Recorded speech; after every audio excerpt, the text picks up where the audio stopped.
I stood there in the blinding Colorado sun, squinting at the empty spot where our car had been just 10 minutes ago. My wife, Chloe, and her friends, Isla, Stephanie, and Lauren, had vanished. At first, I thought it was one of their stupid pranks. They were always doing stuff like this, pushing boundaries, testing how much I'd take before I snapped. 5 years of marriage, and I'd gotten used to their little games, the way they'd laugh at me, the way Chloe would join in instead of standing up for me. But this felt different. My phone was still plugged into the car charger, my wallet tucked in the glove box. All I had was the faded t-shirt and jeans I was wearing, and a growing pit in my stomach as the minutes ticked by. We'd been on this road trip to Stephanie's lake house for 3 days now, and I'd been miserable the whole time. Chloe had begged me to come, said it'd be a chance to bond with her crew. I wasn't big on the idea. Her friends always treated me like an outsider, tossing out jabs and inside jokes I wasn't part of, but I went anyway, because I loved her. Or at least, I thought I did. The gas station was in the middle of nowhere, just a dusty little stop off the highway with a flickering sign and a single pump. I'd gone inside to use the bathroom, figuring they'd wait. They always waited. Except this time, they didn't. An hour passed. I paced the cracked pavement, kicking pebbles, telling myself they'd come back any second. Tires crunching gravel, Chloe's voice calling out, "Gotcha." But the road stayed quiet. 2 hours in, sweat was dripping down my neck, and my throat was dry. I kept replaying the last few days in my head. The way Stephanie smirked when she accidentally spilled coffee on my lap. How Lauren whispered something to Chloe that made her giggle while glancing at me. How Isla just watched it all with that smug little grin. I should have seen it coming. They'd been building up to something, and I'd been too dumb to notice. A truck pulled up, its engine rumbling loud enough to shake me out of my thoughts.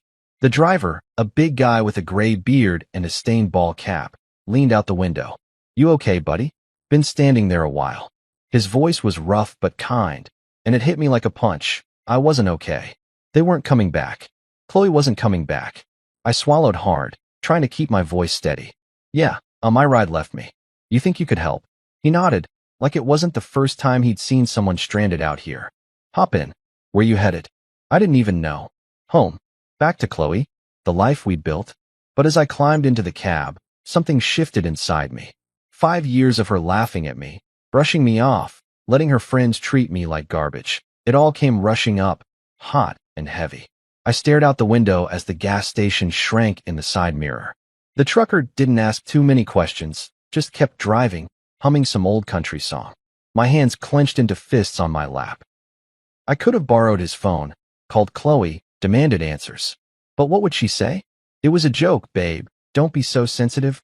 I'd heard it all before. Every time I complained about her friends, she'd roll her eyes and tell me I didn't get their humor. Maybe I didn't. Maybe I never would. But standing there alone, abandoned like some stray dog, I realized something. They didn't get me either. And Chloe? She'd picked them over me, again and again. The trucker dropped me off at a crossroad, pointing me toward Grand Junction, the nearest town. "Good luck, man," he said, tipping his cap. I nodded, my throat tight, and started walking. My shoes scuffed the dirt, the sun beating down on my head. No phone, no money, no plan, just me and the open road. Part of me wanted to turn back, to beg someone at the gas station to call her, to fix this. But another part, a louder part, kept pushing me forward. I was done being the punchline, done being the guy they laughed at. Chloe and her friends thought they'd won, thought they'd broken me. But as I trudged toward Grand Junction, a strange calm settled over me. They hadn't broken me. They'd set me free. I didn't know what was waiting for me in that town. I didn't know how I'd eat, where I'd sleep, or how I'd get by with nothing. But for the first time in years, I wasn't scared of what Chloe would think. I wasn't worried about her friend's next move. I was alone, yeah, but I wasn't helpless. The road stretched out ahead, endless and empty, and I kept walking. They'd left me behind, but maybe that was the best thing they could have done. Maybe this was my chance to figure out who I was without her, without them. By the time the sun started dipping low, turning the sky orange, I'd made up my mind. I wasn't going back. Not to Chloe, not to that life. Whatever came next, it was mine to build. I stood at that dusty crossroad where the trucker dropped me off, the Colorado wind kicking up little swirls of dirt around my feet. Grand Junction was somewhere ahead, but I didn't have a map, a phone, or a dime to my name. Just the clothes on my back and a head full of spinning thoughts. Chloe and her friends had left me high and dry, and part of me still wanted to find a way to call her, to hear her voice, to demand she turn the car around.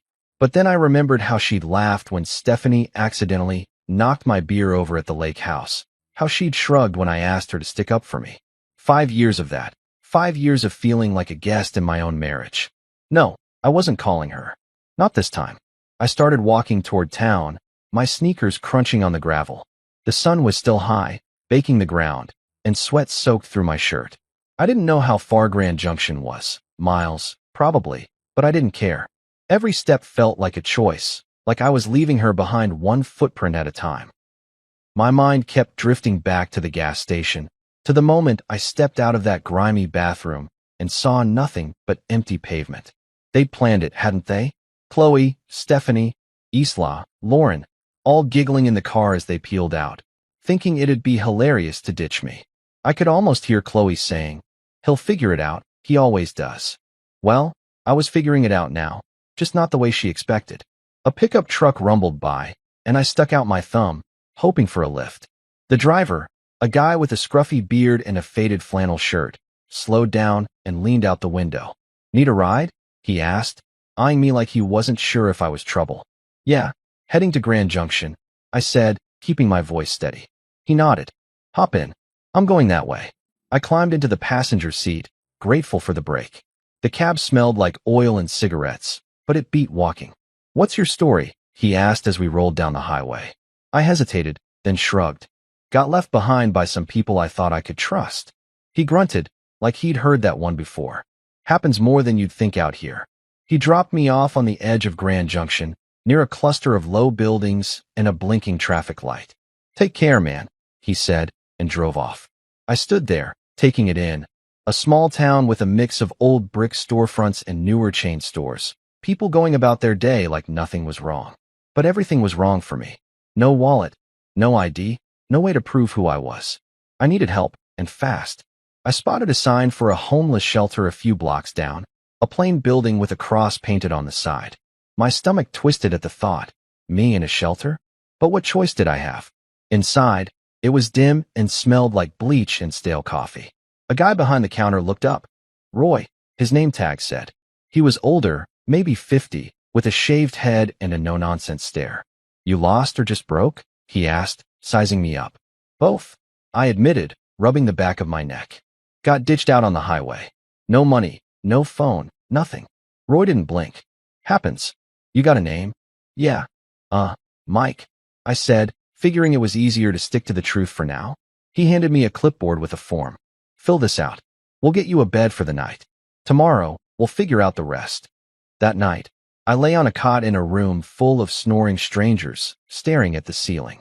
My mind wouldn't shut off. Chloe's face kept popping up, her voice, her laugh. I wanted to hate her, but part of me still ached for her to show up, to say it was all a mistake. But Roy's words stuck with me. "Tomorrow, we'll figure out the rest." He didn't mess around. The next morning, he sat me down with a cup of weak coffee and a plan. "You need ID to do anything. Job, bank, whatever. Takes time, but we'll start the process. Meantime, you need cash." I nodded, feeling useless. "Know anywhere hiring?" I asked. Roy smirked. "There's a diner down the street. Owner's a tough old broad named Jacqueline. Tell her I sent you."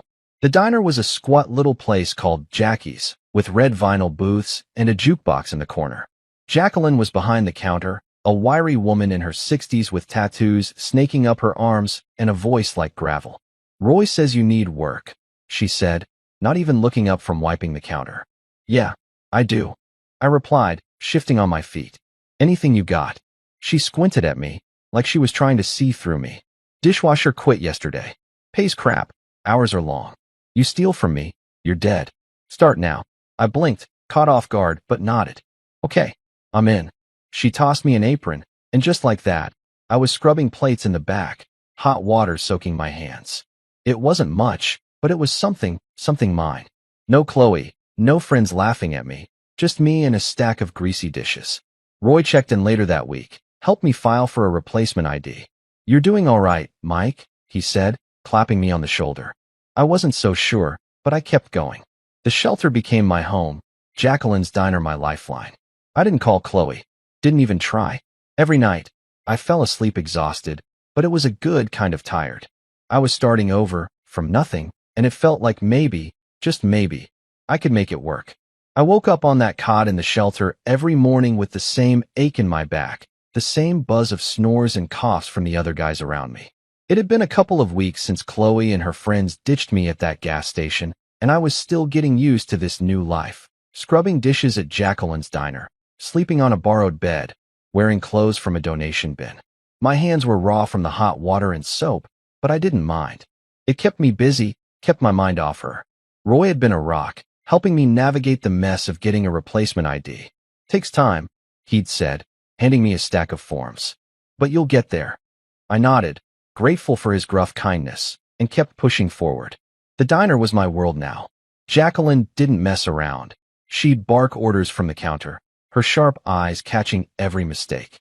Move faster, Mike, we ain't got all day, she'd yell, but there was no real venom in it. I worked double shifts whenever I could, piling up cash in a little envelope I stashed under my cot. My first paycheck wasn't much, but it was enough to buy a cheap prepaid phone from the gas station down the street. I held it in my hands, the plastic still shiny, and felt a rush of something like pride. It wasn't fancy, but it was mine, bought with my own money, not Chloe's, not anyone else's. I didn't need her anymore. Then the call started. I'd only had the phone a day when it buzzed in my pocket while I was elbow deep in suds. I wiped my hands on my apron and pulled it out. Chloe's number flashed on the screen. My stomach dropped. I let it ring, watching it like it might bite me, until it went to voicemail. A minute later, the notification popped up. I shouldn't have listened, but I did. Her voice came through, soft and shaky, like she'd been practicing what to say. Mike, where are you? We waited for you. It was just a joke. We're so worried. Please call me back. I stood there, staring at the sink, the water still running. Worried? They'd left me in the middle of nowhere with nothing. If they'd waited, they'd have come back by now. The phone buzzed again, Stephanie this time. I hit play on her voicemail, and her tone was totally different, all smug and casual. Come on, dude. You have to admit, it was hilarious. Call us back, all right. Hilarious. I clenched the phone so hard my knuckles went white. That's what I was to them. A punchline, a story to laugh about over drinks at the lake house. More calls came after that, a flood of them. Chloe again, then Lauren, then Stephanie, piling up with texts and voicemails. We miss you. Where'd you go? This isn't funny anymore. I scrolled through them all, my chest tight, my head spinning. Chloe's words kept echoing. Fake concern, fake tears. She didn't care. None of them did. I sat on my cot that night, the shelter quiet except for the creak of springs and the hum of the heater. The phone glowed in my hand, their messages lighting up the screen. I listened to Chloe's first one again, then Stephanie's, then one from Lauren that was just her giggling before it cut off. My thumb hovered over the call button. Part of me wanted to dial Chloe, to scream at her, to ask why she'd done this. But what would it change? She'd just laugh it off, or cry and make me feel guilty, like she always did. I'd spent years swallowing their crap, smiling through it because I thought that's what a good husband did. Not anymore. I went through the list. Chloe, Stephanie, Isla, Lauren, and blocked every single one. My fingers shook a little as I did it, but once it was done, the phone went silent. No more buzzing, no more lies. I leaned back against the wall, letting out a breath I didn't know I'd been holding. It felt like cutting a rope I'd been tangled in for years. They couldn't reach me now. They didn't get to decide how this ended. I did. The next day, I went back to the diner like nothing had happened, plunging my hands into the dishwater, letting the heat burn away the last of their voices in my head. Jacqueline noticed something was off, though. You're quiet today, she said, tossing me a rag to wipe down the counter. Trouble. I shrugged, not wanting to get into it. Just sorting some stuff out. She snorted. Long as it don't mess with my kitchen, sort of way. I smirked at that. She didn't care about my drama, just the job. It was refreshing.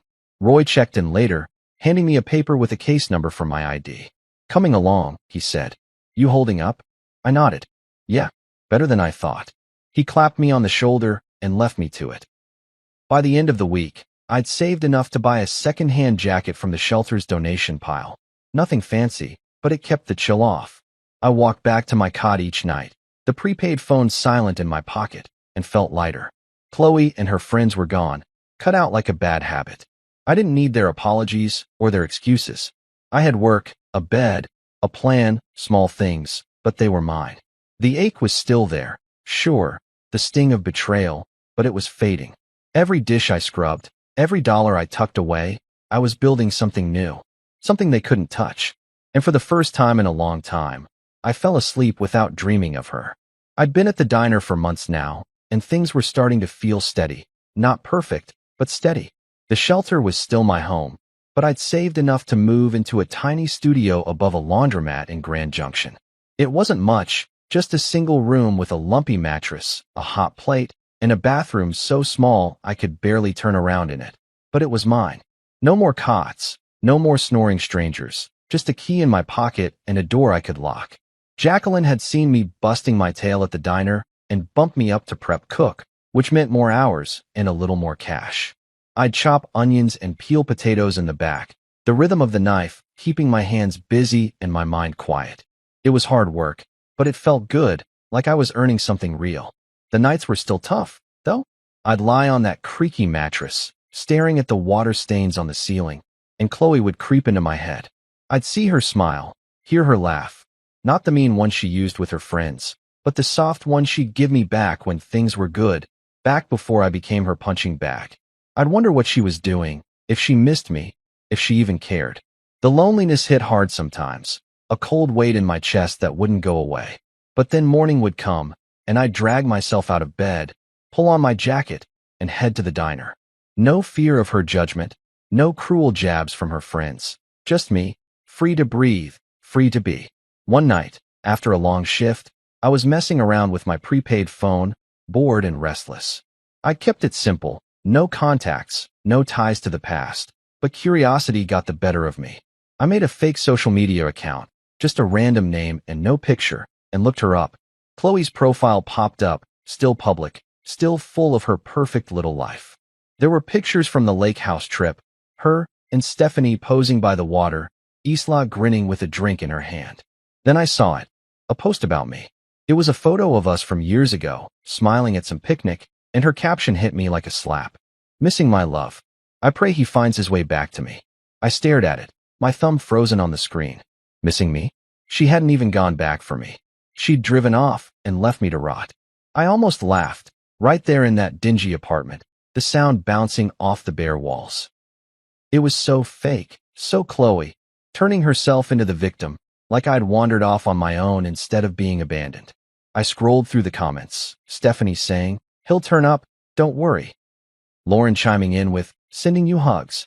And my stomach turned. They were all in on it, playing this game like I was the bad guy. I clicked off the phone and tossed it onto the mattress, running my hands through my hair. She hadn't changed. None of them had. But I had. I wasn't the guy in that picnic photo anymore, the one who'd grin and take it while they tore me down. I was someone else now, someone they didn't know. The next day at the diner, I was quieter than usual, still chewing on what I'd seen. Jacqueline noticed, of course, she always did. "You look like someone kicked your dog," she said, sliding a plate of fries my way during a slow moment. I shrugged, picking at the food. "Just thinking too much." She raised an eyebrow, her tattooed arms crossed. "About what?" "That ex of yours." I froze, surprised she'd guessed it. I'd never told her the whole story, just bits and pieces. "Yeah," I admitted. "Saw something online." She's acting like she's the one who got hurt. Jacqueline snorted, loud and sharp. "Sounds like a real piece of work. Good riddance, kid." I nodded, managing a small smile. She was right. Good riddance. Work kept me grounded. I'd dice vegetables, flip burgers when the cook needed a hand, wipe down counters, anything to keep moving.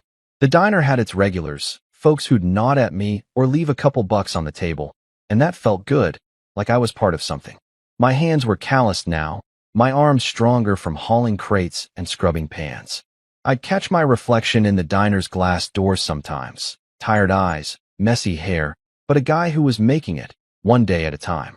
Chloe's post faded from my mind, replaced by the clatter of plates and Jacqueline's gruff voice calling out orders.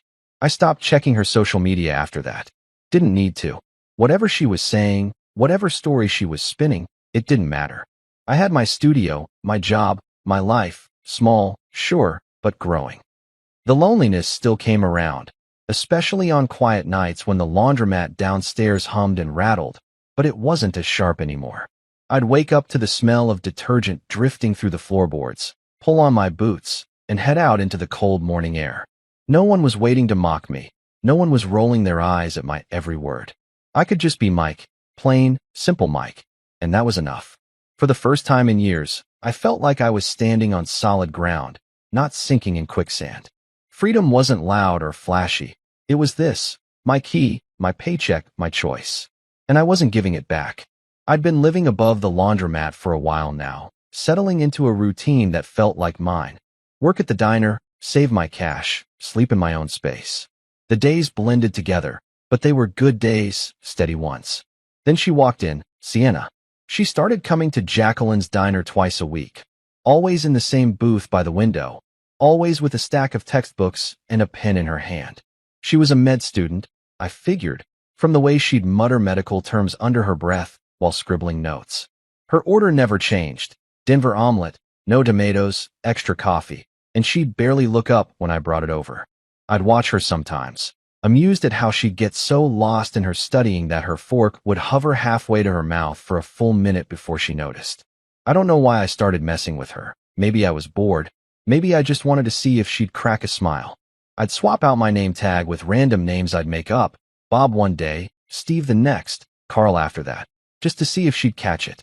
She didn't at first, too buried in her books, but one morning, I walked over with Rusty pinned to my shirt, and she finally looked up. Her eyes narrowed, flicking to the tag, then back to my face. "Your name tag is wrong," she said, her voice quiet but firm, like she was diagnosing me. I grinned, caught off guard. "Is it?"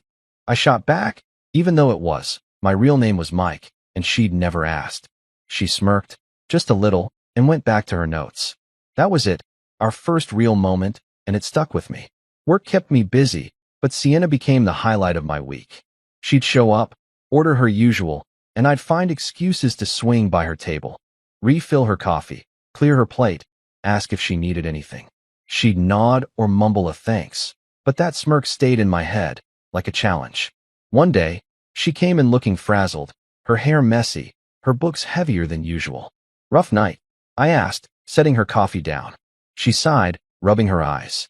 "Exams. I haven't slept in 2 days." I nodded, not pushing it, but I slipped an extra hash brown onto her plate when she wasn't looking. She noticed, glanced up at me, and said, "You're sneaky." I just shrugged. "Gotta keep you awake somehow." Our first date wasn't even planned. She came in one evening, all dressed up, jeans and a nice top, not her usual sweatshirt, and told me her friends had bailed on a reservation at some fancy pizza place across town. "I'm not wasting it," she said, half to herself, then looked at me. "You free?" I was wiping down the counter, my shift almost over, and Jacqueline was in earshot. "Go on, kid," she barked, waving me off. "You're no use to me moping around." So I went. We split a pepperoni pizza and a pitcher of soda, and she laughed, really laughed, when I told her about the name tag thing. "I knew it wasn't Rusty," she said, her eyes bright. "You're not that old." We talked all night, about her med school stress, my diner gig, dumb stuff like favorite movies. It was easy, natural, like we'd known each other forever. 6 months later, she moved into my little studio. It was cramped. Her books took up half the space, and we'd trip over each other making dinner on that tiny hot plate, but I didn't care. She'd study late, her lamp glowing while I slept, and I'd wake up to her muttering anatomy terms in her sleep. It was weirdly comforting. A year after that, we got a bigger place together, a real apartment with a kitchen and a couch that didn't smell like bleach. Sienna was different from Chloe. She didn't mock me, didn't make me feel small. When I'd doubt myself, she'd just say, "You've got this." And somehow, I'd believe her. We'd cook together, watch old TV shows, argue over who left the dishes in the sink. It was simple, but it was ours. Meanwhile, Chloe wouldn't let go. She'd started emailing me, found my address somehow, probably from an old bill or something. The first one came a few weeks after Sienna moved in, popping up on my phone while I was chopping peppers at the diner. "Mike, I just want to know you're okay," it read. "I miss you." "We all do." I stared at it, my knife hovering over the cutting board. "Miss me?" She'd left me at a gas station with nothing, laughed about it with her friends, and now she missed me? I deleted it without replying. More came after that, some short, some long, all dripping with that fake sweetness she'd mastered.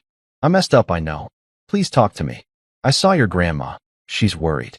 I'd read them, feel that old ache in my chest, then hit delete.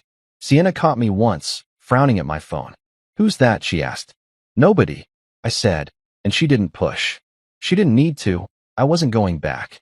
Life with Sienna was good, better than I'd thought I deserved. The diner was humming, my hands were steady, and Chloe's emails were just noise I could tune out. I'd built something new, something solid, and every day with Sienna proved it. She'd tease me about my cooking, I'd laugh at her terrible singing, and we'd fall asleep tangled up on that secondhand couch. Chloe could write all she wanted. I didn't know her a damn thing. My world was here now, with Sienna, and I wasn't letting go. I stood in the kitchen of Jacqueline's diner, flipping a burger on the grill, the sizzle filling the air as grease popped against my apron. Things had been good. Better than good, really. Sienna and I were settled in our new apartment, a step up from the cramped studio above the laundromat. It had a real bedroom, a stove that didn't smoke, and a window that let in actual sunlight. Life felt solid, like I'd finally climbed out of the hole Chloe and her friends had left me in. Work was steady too.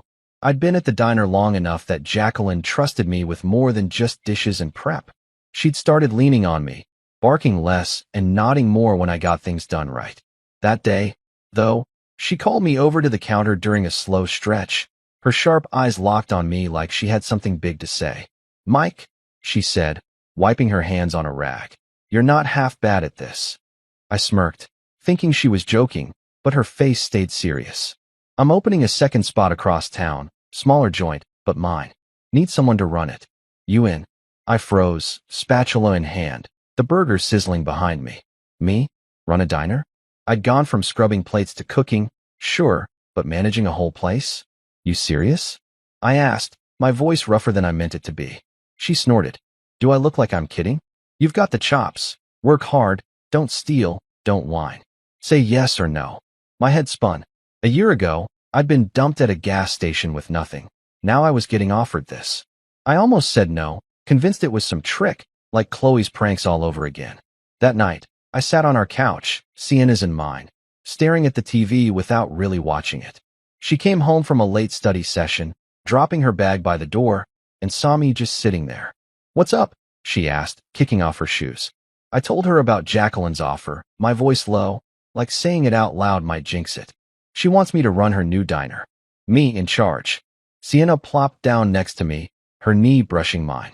And you're thinking about turning it down? She said, reading me like always. I shrugged, rubbing my neck. I don't know. What if I screw it up? She grabbed my hand, her grip firm. You're already running that place half the time, helping with orders, fixing stuff when she's yelling at someone else. Just make it official. You've got this. Her words hit me hard, like a shove I didn't know I needed. She didn't doubt me, not for a second, and that felt new, strange, good. Chloe would have laughed, said something like, you? A boss? And her friends would have piled on. But Sienna just looked at me, steady and sure, and I nodded. Okay, I'll do it.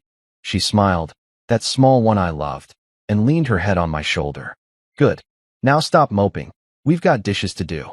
I laughed, the weight lifting a little, and we washed plates together, her humming some off-key song while I splashed water at her. The next day, I told Jacqueline yes. She grunted, like she'd expected it, and handed me a set of keys. Don't burn it down, she said, then went back to counting cash. The new diner was a hole-in-the-wall spot. 10 tables, a counter, a kitchen barely big enough for two, but it was mine to run. I started the next week, setting up schedules, ordering supplies, cooking when the line got slammed. It was chaos at first, waitresses forgetting orders, me burning a batch of fries, but I figured it out. Sienna was right. I'd been doing this stuff already, just without the title. The place started humming, regulars trickling in, and Jacqueline even stopped by once, nodding like she approved. Not bad, kid, she said, and I felt taller than I had in years. Then Chloe's email came. I was at the new diner, checking inventory on my phone, when it popped up. Mike, your grandmother's been asking about you. Please let us know you're alive. My gut twisted. Grandma. She'd always been sweet, sending me cards even after I married Chloe. But Chloe bringing her up now? It was a cheap shot, a hook to reel me back in. I pictured her typing it, fake tears in her eyes, trying to guilt me like always. I deleted it, my thumb slamming the screen harder than it needed to. She didn't get to use grandma against me, not after what she'd done. I hadn't called home in a while, sure, but I'd fixed that myself, not through her. I threw myself into the diner after that, keeping my hands busy so my mind wouldn't wander. The place was picking up, truckers stopping by, locals chatting me up like I was one of them. I'd come home to Sienna studying at our table, her books spread out, and she'd ask how it went. Good, I'd say and mean it. We'd cook dinner. Nothing fancy, just pasta or burgers, and talk about her classes, my day, the future.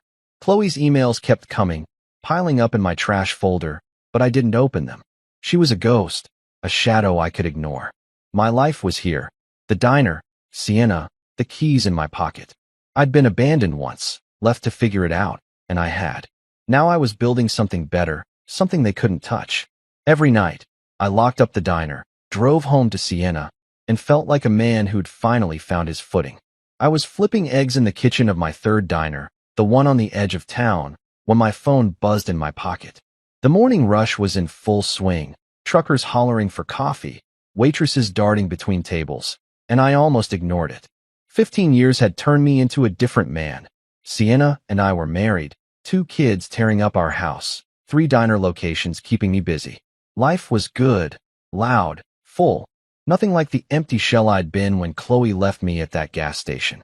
I wiped my hands on my apron, pulled out my phone, and saw it. A LinkedIn notification. Someone viewed your profile 27 times today.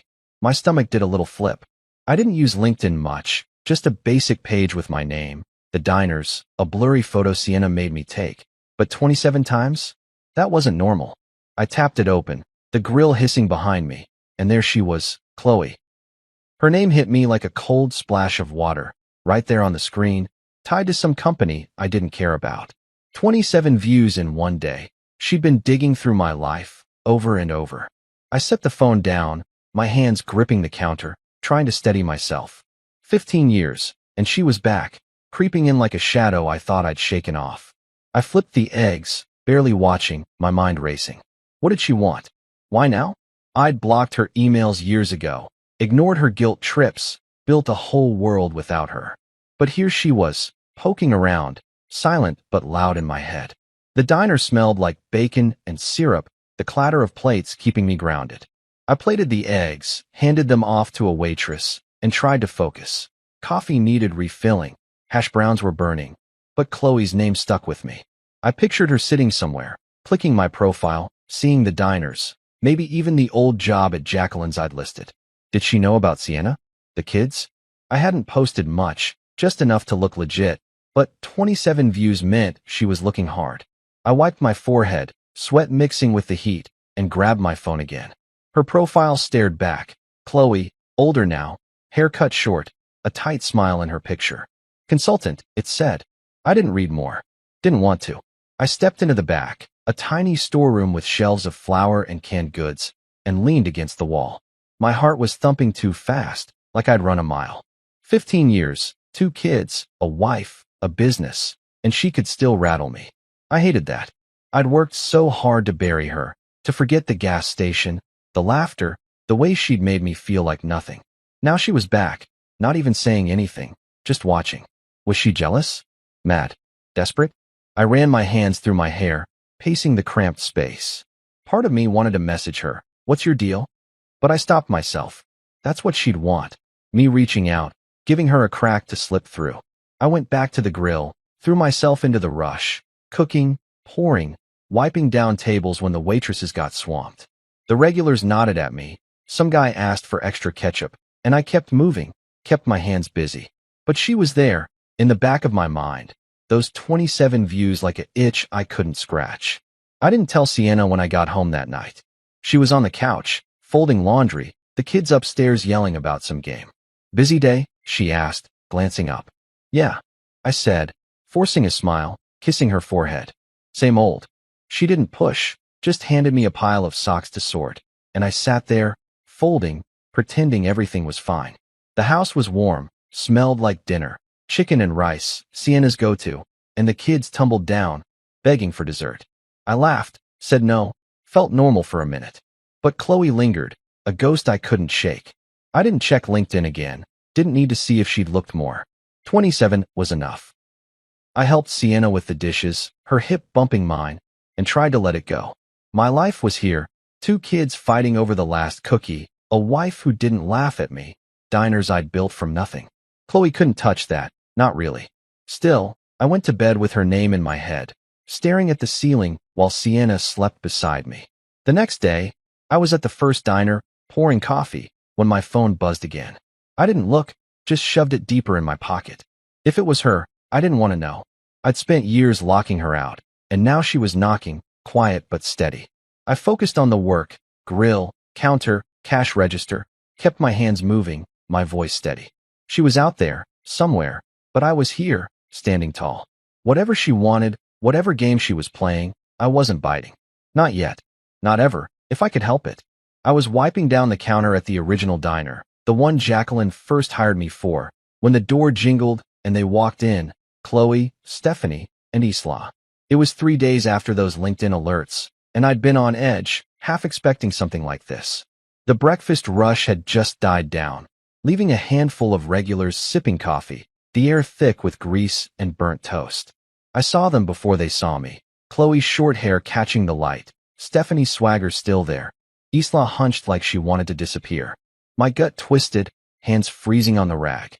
15 years since they'd ditched me at that gas station, and now they were here, in my diner, my turf.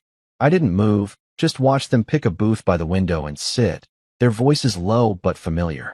I could have stayed back, let the waitress handle it, but something pulled me out there. Maybe anger, maybe just needing to see it through. I grabbed a pot of coffee, more for something to hold than anything else, and walked over. Chloe spotted me first, her eyes going wide, her mouth dropping open. "Oh my God, it's you," she said, her voice shaky, like she hadn't rehearsed it. Stephanie leaned back, smirking like always. "Hey, look at you, big shot." Isla glanced up, then down fast, her hands fidgeting with the menu. I stood there, coffee pot in hand, looking at them. Older, worn, desperate in a way I didn't expect. "What do you want?" I asked, keeping it short, my voice harder than I felt. Chloe shifted, leaning forward, her fingers twisting together. "Mike, can we talk? Please." I didn't sit, didn't soften. "I'm working. Talk." She swallowed, glancing at Stephanie for backup, then started. We need your help." It spilled out. Her life had crashed. Her artsy little business went under. Her marriage, some guy I didn't know, fell apart, and she was broke, begging now. Stephanie jumped in, casual like it was no big deal. "You're doing all right? 3 diners? We just need a hand, for old times." Isla nodded, barely audible. "Just a little help." I listened, letting it sink in. Chloe's sob story, Stephanie's charm, Isla's guilt. They'd planned this, tracked me down, thought I'd roll over. I stood there, coffee pot still hot in my grip, watching them squirm. Chloe's eyes got wet, Stephanie's smirk twitched, Isla shredded the edge of her menu. I remembered her LinkedIn stalking, 27 views, then showing up here, thinking I'd cave because I used to. "Wait here," I said, turning away. I walked to the office, a cramped box with a desk and a stack of receipts, my boots heavy on the floor. They wanted money. After leaving me with nothing, laughing about it, they thought I'd just hand it over. I sat down, the chair creaking, and stared at the wall. My hands shook a little, not from fear, from anger. I could have yelled, thrown them out, but I didn't. I grabbed an envelope, wrote a check, and headed back. They were still there, whispering, heads snapping up when I walked over. I dropped the envelope in front of Chloe, watching her fingers snatch it up, her face lighting up for a second. She opened it. $73.50, the exact cost of a Greyhound ticket from Grand Junction back home, 15 years ago. Her smile crashed, her breath catching. Stephanie grabbed it, glaring. "What the hell is this?" she snapped. I leaned in, my voice low, steady. "That's what it would have cost me to get back to you that day. I didn't. You don't get more than that." Chloe's mouth opened, no sound coming out. Stephanie shoved the check at me. "You're a jerk, Mike. After everything." I cut her off. "After everything? You left me. You laughed. This is me being generous." Isla flinched, her hands balling up, but she didn't speak. I straightened, looking at them. Chloe pale, Stephanie fuming, Isla shrinking. "It's time to leave," I said, loud enough for the diner to hear. "Don't come back." I turned, walked to the counter, my heart pounding but my steps sure. The waitress hovered, unsure, but I waved her off. "They're done," I said, grabbing a rag to wipe my hands. They sat there a minute, stunned, then scrambled up, Chloe shoving the envelope in her purse, Stephanie muttering, Isla trailing behind. The door jingled shut, and the diner went back to normal, coffee pouring, forks clinking, like they'd never been there. I stood behind the counter, pouring myself a cup, my hands steady now. They'd come begging, thinking I'd bend, and I'd shut them down. It wasn't loud or messy, just cold, final. I sipped the coffee, bitter on my tongue, and watched the regulars chat, oblivious. Chloe's tears, Stephanie's anger, they didn't matter. I'd given them what they'd given me, just enough to walk away. The diner hummed around me, my diner, my life, and they were gone. I finished my shift, locked up, and drove home, the weight lifting with every mile. They'd tried, and they'd lost. That was it. I leaned against the diner's front window, the glass cold against my arm, watching Chloe, Stephanie, and Isla out in the parking lot. They'd just stormed out after I handed them that $73.50 check. Bus fare from Grand Junction, nothing more. And now they were at it, arguing like kids caught stealing. Stephanie was loud, her hands slashing the air, her face twisted up like she wanted to hit something. Chloe stood there, the envelope crumpled in her fist, staring at the ground, her shoulders hunched. Isla hung back, her arms crossed tight, looking like she might bolt or cry, maybe both. I couldn't hear them through the window, but I didn't need to. They'd come in begging, thinking I'd cave, and I'd sent them packing. Now they were unraveling, and I just watched, feeling nothing. The sun was low, painting the lot orange, their shadows stretching long across the gravel. Stephanie jabbed a finger at Chloe, her mouth moving fast, probably blaming her for dragging them here, for screwing it up. Chloe shook her head, slow and tired, then shoved the check into her purse like it was trash. Isla shifted, glancing at the diner, her eyes catching mine for a second before darting away. I didn't move, didn't blink, just stood there, my coffee mug cooling on the counter behind me. They could fight all day out there. It didn't touch me. I'd given them what they deserved, closed the book on 15 years of their garbage, and that was that. I turned away, grabbing the mug and taking a sip. Cold now, bitter, but I didn't care. The diner was quiet, just a couple of regulars lingering over pie, the jukebox humming some old tune. I wiped down the counter, slow and steady, letting the rag soak up the day. The waitresses buzzed around, clearing tables, shooting me quick looks but keeping their mouths shut. They knew something had happened, those three walking in, me walking out with that envelope, but I didn't explain. "You good, Mike?" one asked, stacking plates. "Yeah," I said, short and sharp, and went back to wiping. I didn't want their questions, didn't want to drag it out. Chloe and her crew were gone, and I was done. Driving home, the truck's engine growled under me, the road dark except for my headlights cutting through. My hands gripped the wheel, my mind stuck on that scene. Chloe's face when she saw the check, Stephanie's snarl, Isla's silence. It should have felt good, shutting them down, and it did, mostly. But there was this itch, a little nag I couldn't shake. They'd looked desperate, broken, Chloe especially, with her sob story about her life falling apart. 15 years ago, I'd have cared, run after them, tried to fix it. Now, I just watched them leave. The house came into view, lights on, Sienna's car in the drive, and I let out a breath. This was real, my family, my life, not them. I walked in, kicking my boots off by the door, the smell of leftover lasagna hitting me. Sienna was at the kitchen table, papers spread out, a pen in her hand, grating again, probably. The kids were upstairs, their voices muffled, likely in bed but not asleep. She looked up, her glasses low on her nose. "Hey," she said, soft, then tilted her head. "You okay?" I nodded, pulling out a chair and sitting across from her, my hands flat on the table. "They came by," I said, keeping it simple. Her eyebrows lifted, but she waited. Chloe, Stephanie, Isla asked for money. I gave them bus fare and told them to go. She set her pen down, leaning back, her eyes steady on mine. "Bus fare?" she asked, a little smile tugging her lips. I told her, $73.50, the exact cost to get back from Grand Junction all those years ago. How Chloe's face fell, how Stephanie snapped, how I walked away. Sienna listened, her hand resting on the table, calm like always. When I finished, she reached over, her fingers brushing mine. They can't take anything from you that you don't give them, she said, her voice firm, quiet. I looked at her, those words sinking in, and nodded. Yeah, I said, my throat tight. She squeezed my hand, then went back to her papers, leaving me sitting there, the weight lifting a little. She didn't need to say more. She got it, got me, and that was enough. We ate leftovers later, just the two of us, the kids finally quiet upstairs. I poked at the lasagna, my head still half in the parking lot, Stephanie yelling, Chloe staring, Isla shrinking. It didn't matter what they said out there, who they blamed. They'd come for a handout, and I'd given them a mirror instead. Sienna didn't ask more, just talked about the kids, our son's math test, our daughter's new obsession with drawing cats. I smiled, nodded, let her pull me back to now. After, we cleaned up, her hip bumping mine at the sink, and I felt steady again. That night, lying in bed, Sienna's breathing slow beside me, I stared at the ceiling. The house creaked, the kids shifting in their rooms, and I replayed it. Those three in my diner, then out in the lot, falling apart. They couldn't touch this, my family, my diners, me. I'd shut the door, locked it tight, and they were on the other side, where they belonged. The itch was still there, faint, but fading. Sienna was right. They got nothing I didn't give, and I'd given them the end.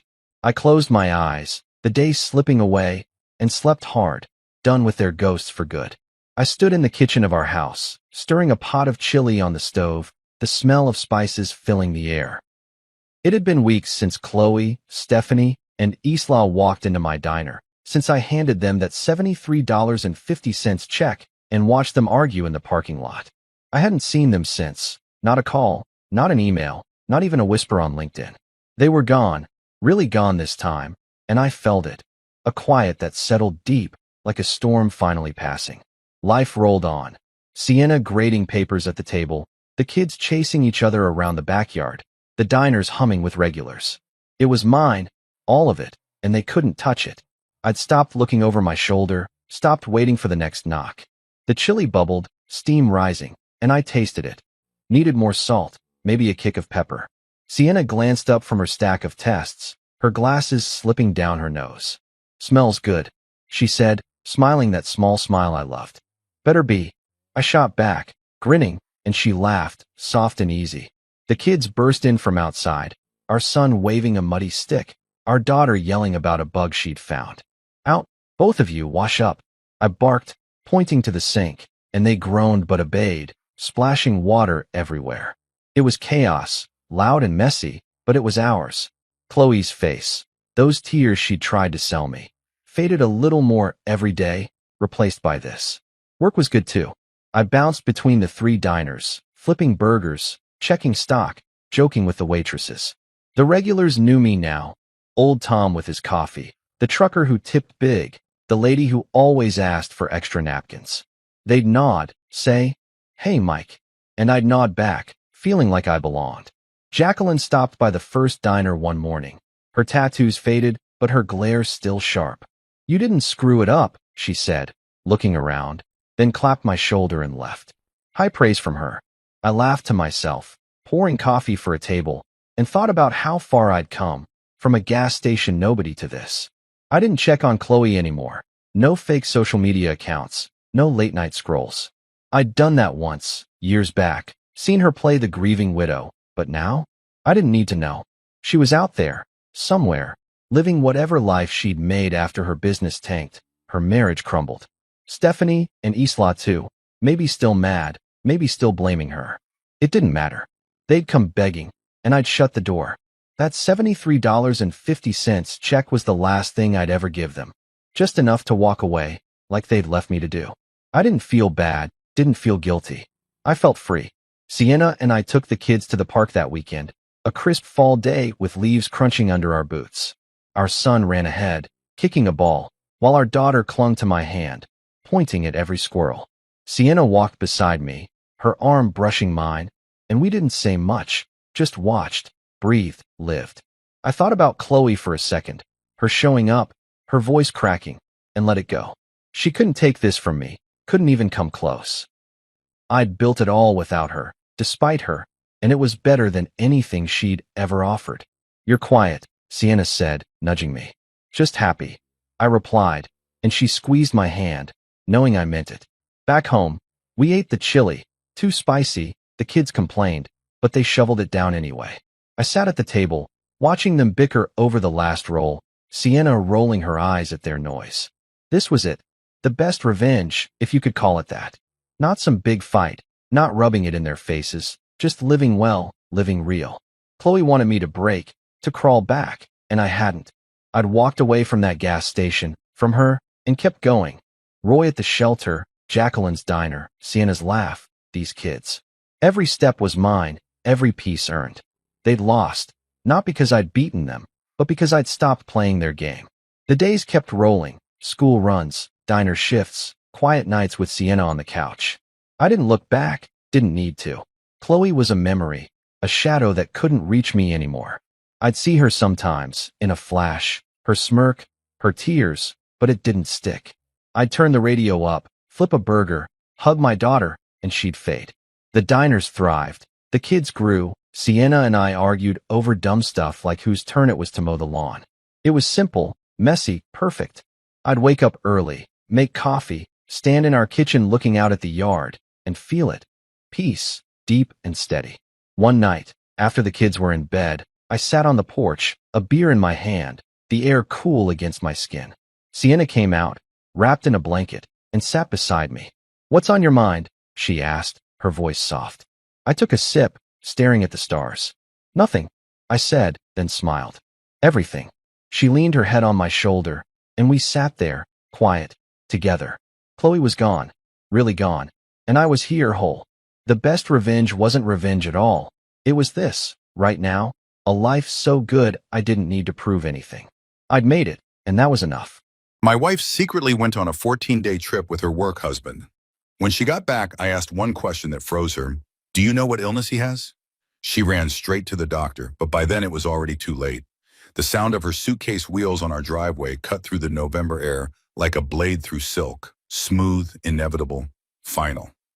I watched from the kitchen window, coffee growing cold in my hands, as my wife of 12 years stepped out of the Uber with the kind of glow people get from expensive vacations and expensive lies. 14 days, 2 full weeks she'd been gone on what she called a critical work retreat to some resort in the Bahamas.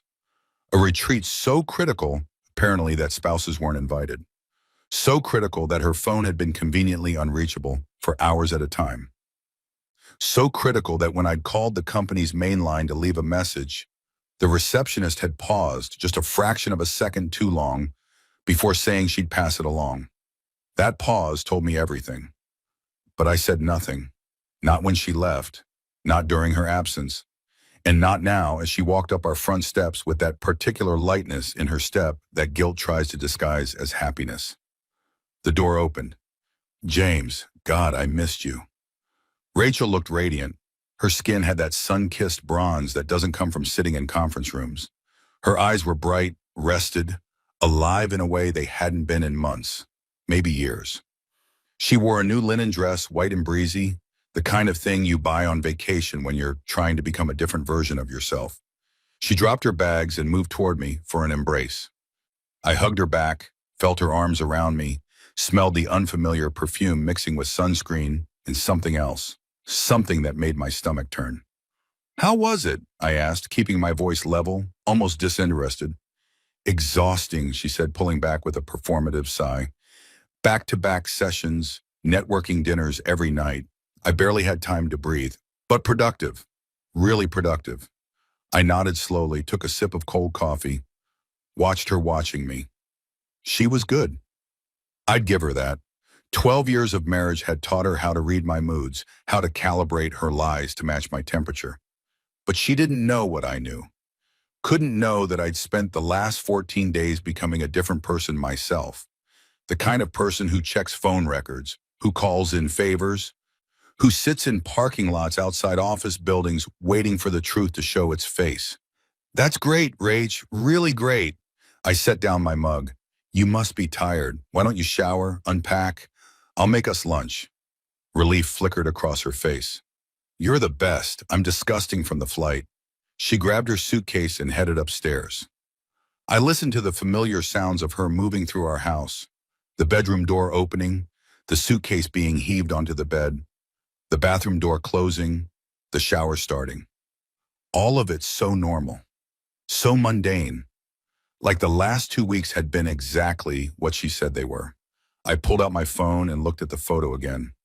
The one Marcus had sent me. Marcus, her colleague, her work husband, the man she'd been texting at midnight for the past 6 months with messages that started as jokes and evolved into something else entirely. Marcus with his easy smile and his CrossFit body and his habit of putting his hand on the small of my wife's back during office parties. In the photo, they were at a beachside restaurant. Rachel was laughing at something he'd said, her hand on his forearm, her wedding ring catching the sunset light like a small, bitter joke. They looked happy. They looked like a couple. They looked like people who had forgotten that other people existed. Marcus had sent it to me by accident. A group text meant for his college buddies that included my number because we'd once been friends too, back before I understood what he was. The message that followed, wrong chat, man, sorry, came 3 minutes later. Long enough for me to screenshot everything, long enough for the truth to burn itself into my retinas. I deleted the photo and put my phone away. Upstairs, the shower stopped. I heard Rachel humming, actually humming, as she dried off, as she wrapped herself in the towel I'd washed and folded last Tuesday, while she was taking sunset walks with someone else. 40 minutes later, she came downstairs in yoga pants in one of my old college sweatshirts, her wet hair twisted into a bun. She looked younger, softer, like the woman I'd married. For a moment, just at a moment, I felt the muscle memory of love, the old instinct to protect her, to believe in her, to make excuses for the things that didn't add up. Then she smiled at me, and I remembered. Grilled cheese? I asked, already pulling out the bread. Perfect. She sat at the kitchen island, pulled out her phone, started scrolling. Oh my God, I have so many emails. They really worked us to the bone. I buttered the bread, laid cheese on sourdough, tried to keep my hand steady. Did Marcus survive? I know he was worried about the presentation. I said his name casually, like it was nothing, like I didn't know what I knew. Rachel glanced up, and for just a fraction of a second, something flickered in her eyes. Fear, guilt, recognition that we were about to cross into territory we couldn't come back from. Marcus, she said, and her voice was almost perfect. Almost. Yeah, he did great. You know him, always prepared. I do know him, I agreed, flipping the sandwich. That's why I was surprised when I found out. Found out what? She was still scrolling, but her thumb had stopped moving. This was the moment, the cliff edge, the point where our marriage would either bend or break. I plated her sandwich, cut it diagonally the way she liked, set it in front of her with a napkin and a pickle spear. Then I leaned against the counter, crossed my arms, and asked the question I'd been rehearsing for 6 days. Do you know what illness he has? The color drained from her face like water from a tub. The phone slipped from her hand, clattered on the marble countertop. Her mouth opened, closed, opened again. She looked at me like I'd just spoken in a foreign language, like the words needed time to translate into something her brain could process. What? It came out as barely a whisper. Marcus, I kept my voice calm, almost clinical. The illness, I'm assuming he told you, given how much time you spent together these past 2 weeks. Her hand went to her throat, an unconscious gesture of panic. James, what are you talking about? It's serious, Rachel, the kind of thing that doesn't go away, the kind of thing that spreads if you're not careful. I let that hang in the air between us, watched it sink in. The kind of thing you'd want to get checked out. Soon. Like today, soon. She stood up so fast the bar stool scraped against the floor. What illness? James, what the hell are you talking about? I didn't answer, just looked at her with the kind of steady gaze that said everything and nothing, that confirmed her worst fears without giving her anything concrete to deny or defend against. I need to. She grabbed her purse, her keys, her phone. I need to make a call. Doctor's office is probably at open for another hour, I said helpfully. You might want to ask for a full panel. Given the circumstances, she stared at me like she'd never seen me before. Like I was a stranger wearing her husband's face. Then she turned and walked out the door, her sandwich untouched. Her suitcase still unpacked upstairs, her lie hanging in the air like smoke. I heard her car start, heard the tires squeal as she backed out too fast, heard the engine fade as she sped toward town, toward the clinic, toward whatever test she thought she needed to prove or disprove something I hadn't actually claimed. Only then did I sit down. Only then did I let my hands shake. Only then did I pick up my phone and look at the other photos Marcus had accidentally sent. The ones of them at the pool, at dinner, in a hotel lobby that definitely wasn't a conference center. And only then did I smile. Because there was no illness, no disease, no medical emergency. There was only truth, weaponized. Only fear, precisely deployed. Only the beginning of a revelation that would tear everything down and build something else in its place. I took a bite of my own sandwich and pulled out the folder I'd been keeping hidden in my desk drawer. Inside were phone records, credit card statements, screenshots of deleted texts I'd recovered from our cloud backup, a timeline I'd constructed with the methodical patience of someone who'd had 14 days to become very, very good at detective work. And underneath all of that, the real evidence, the thing that would matter when this was over. But not yet, not today. Today was about the fear, about letting Rachel's imagination do the work I couldn't, about planting a seed of doubt that would grow into a forest of paranoia. Today was about asking one question that would make her run toward the truth while I stayed here, calm and still, waiting for the moment when everything would finally come into the light. I heard my phone buzz, a text from Rachel. At clinic, what illness? What illness? I set the phone face down on the counter and finished my lunch. Outside, November rain began to fall, washing the driveway clean of the tracks her suitcase had made. Inside, I sat in the silence of our house, our home that we'd built together, that held 12 years of memories and promises and lies. And I waited. Because this wasn't about revenge. Not really. This was about justice, about truth, about the moment when someone who thought they'd gotten away with something realizes that the ground beneath them has been slowly, carefully, methodically removed. And all that's left is the fall. My phone buzzed again. Then, again. Then it started ringing. I didn't answer. Let her wonder. Let her worry. Let her feel for just a few hours the kind of sick uncertainty I'd been living with since the moment that photo appeared on my screen. The rain fell harder, drumming against the windows like applause.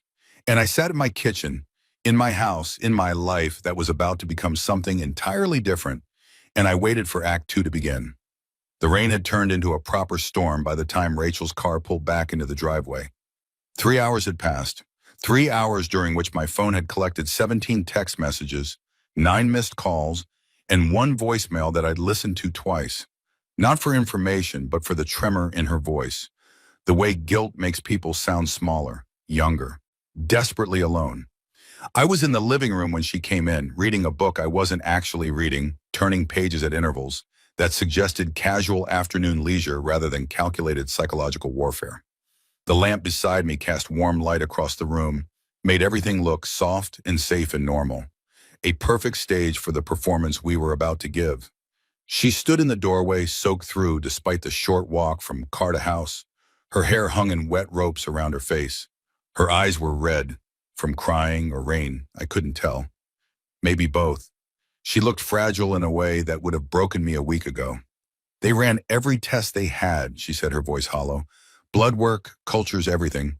They couldn't find anything wrong with me. I looked up from my book, marked my place with a finger. That's good news. Is it? She took a step into the room. James, what illness? What were you talking about? I set the book aside slowly, deliberately. Let the silence stretch between us like a rubber band pulled to its breaking point. I think you should sit down, Rachel.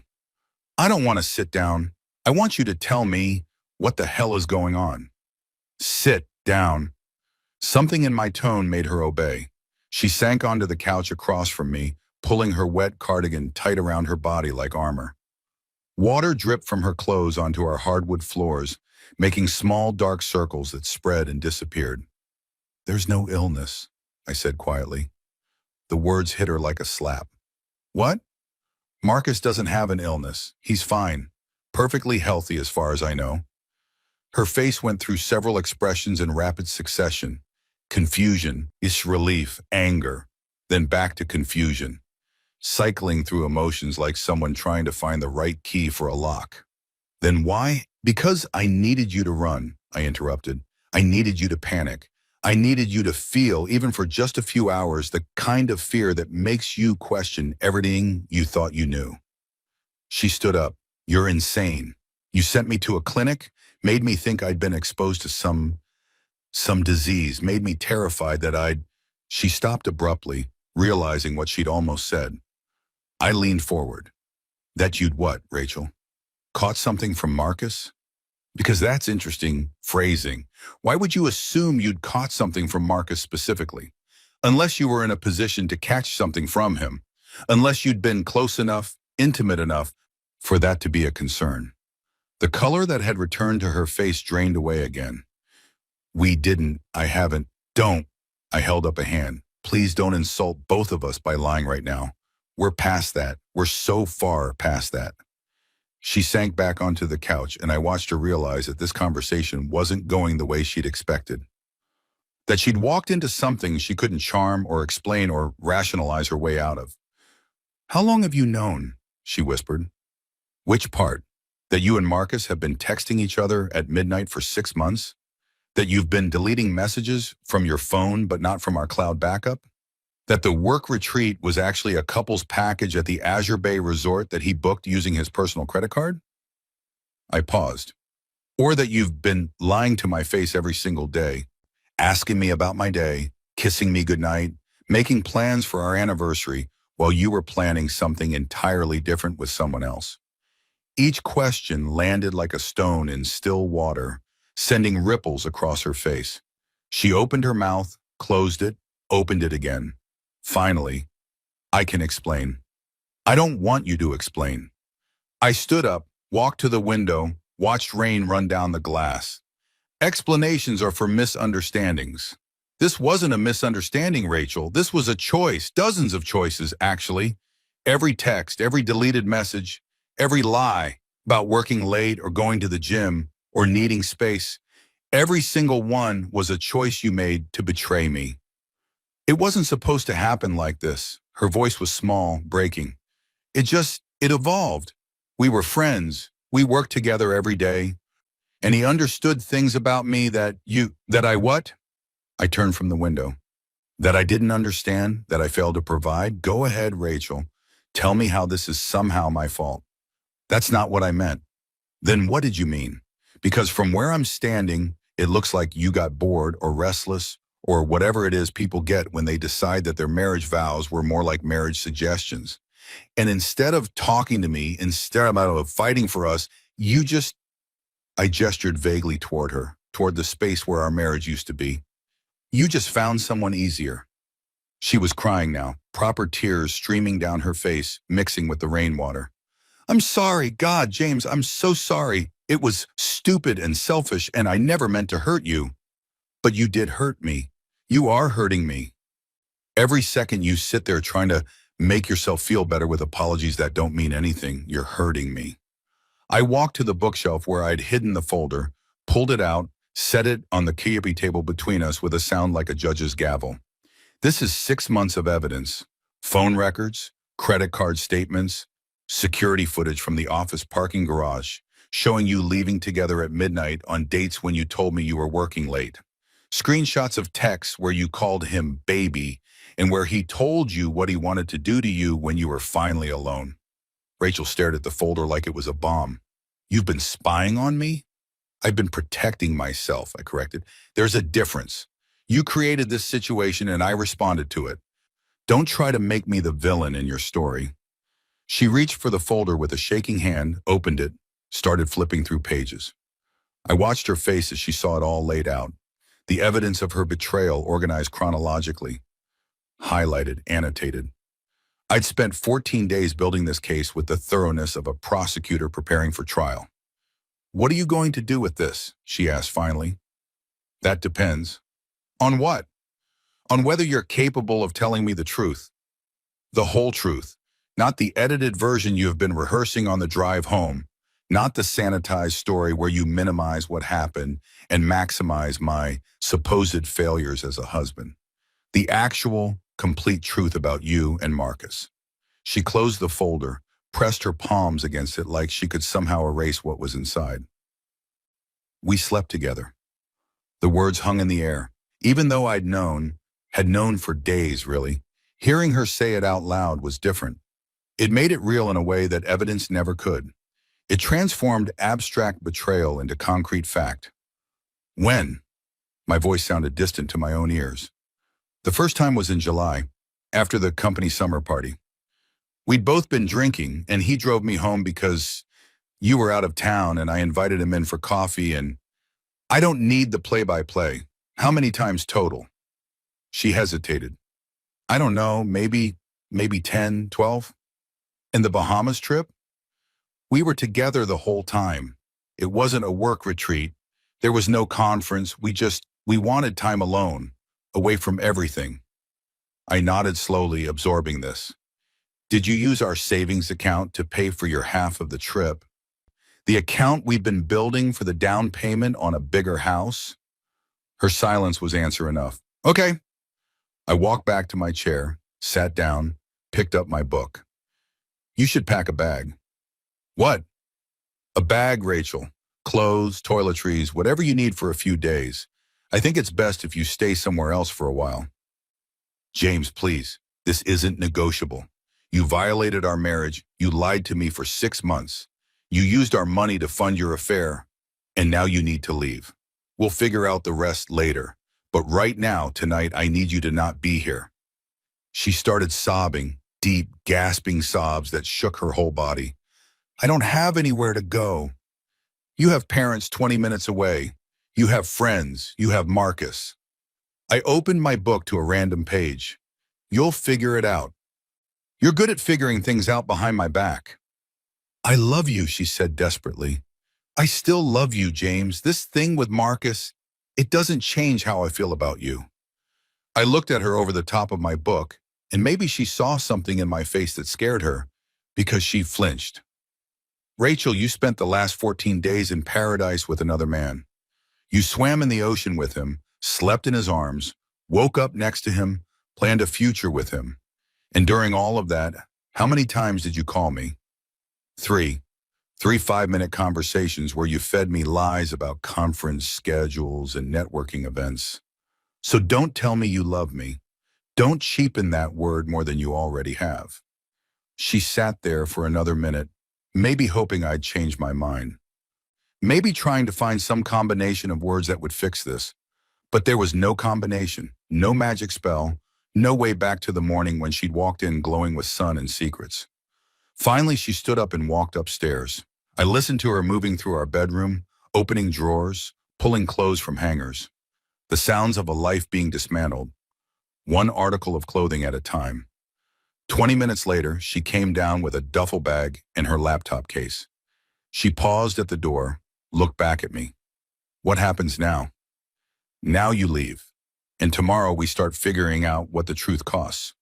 "I really am sorry, James." "I know you are. That's the saddest part of all of this. I genuinely believe you're sorry. You're just not sorry enough to have not done it in the first place." She opened her mouth like she wanted to say something else, then thought better of it. The door closed behind her with a soft click. Her car started. The engine faded into the distance. And then I was alone. I set down the book I hadn't been reading and walked to the window. The storm had passed, leaving everything wet and clean and new. The street lights reflected in puddles, making the world look like it was floating. My phone buzzed. A text from Rachel. "I'm at my parents', please don't hate me." I turned the phone face down and went to the kitchen. Opened the fridge, pulled out the leftover grilled cheese from lunch, ate it cold standing over the sink. It tasted like nothing. Tomorrow would be hard. Tomorrow would be conversations with lawyers and accountants, decisions about who got what, divisions of a life we'd built together. Tomorrow would be telling our friends, our families, watching the shock and sympathy and judgment ripple through our social circle. But tonight was just me in the house in the rain-washed silence. I cleaned up the kitchen, turned off the lights, went upstairs to our bedroom. Her closet was half empty now, gaps where her favorite dresses had hung. The bathroom counter had spaces where her products used to be. The whole room felt larger, emptier, like a museum of a marriage. I lay in bed, our bed, and stared at the ceiling, and for the first time in 14 days, I felt the weight of what I'd set in motion. The question about the illness had been calculated cruelty, psychological warfare designed to make her panic, to make her feel a fraction of the fear and betrayal I'd been living with. It had worked perfectly, maybe too perfectly, but this wasn't over, not even close, because I'd learned something important over the past 2 weeks, something about myself I hadn't known before. I was very, very good at patience, at planning, at playing a long game that no one else could see until it was too late. And Rachel had given me 6 months of material to work with, 6 months of lies and betrayals and choices that could be documented, proven, used. Not for revenge. I had to keep telling myself that. This wasn't about revenge. This was about making sure that when this was over, when the divorce was final and the property divided and the stories told, the truth would be clear. Not her version of the truth, where she'd somehow paint herself as the victim of a distant husband. Not Marcus's version,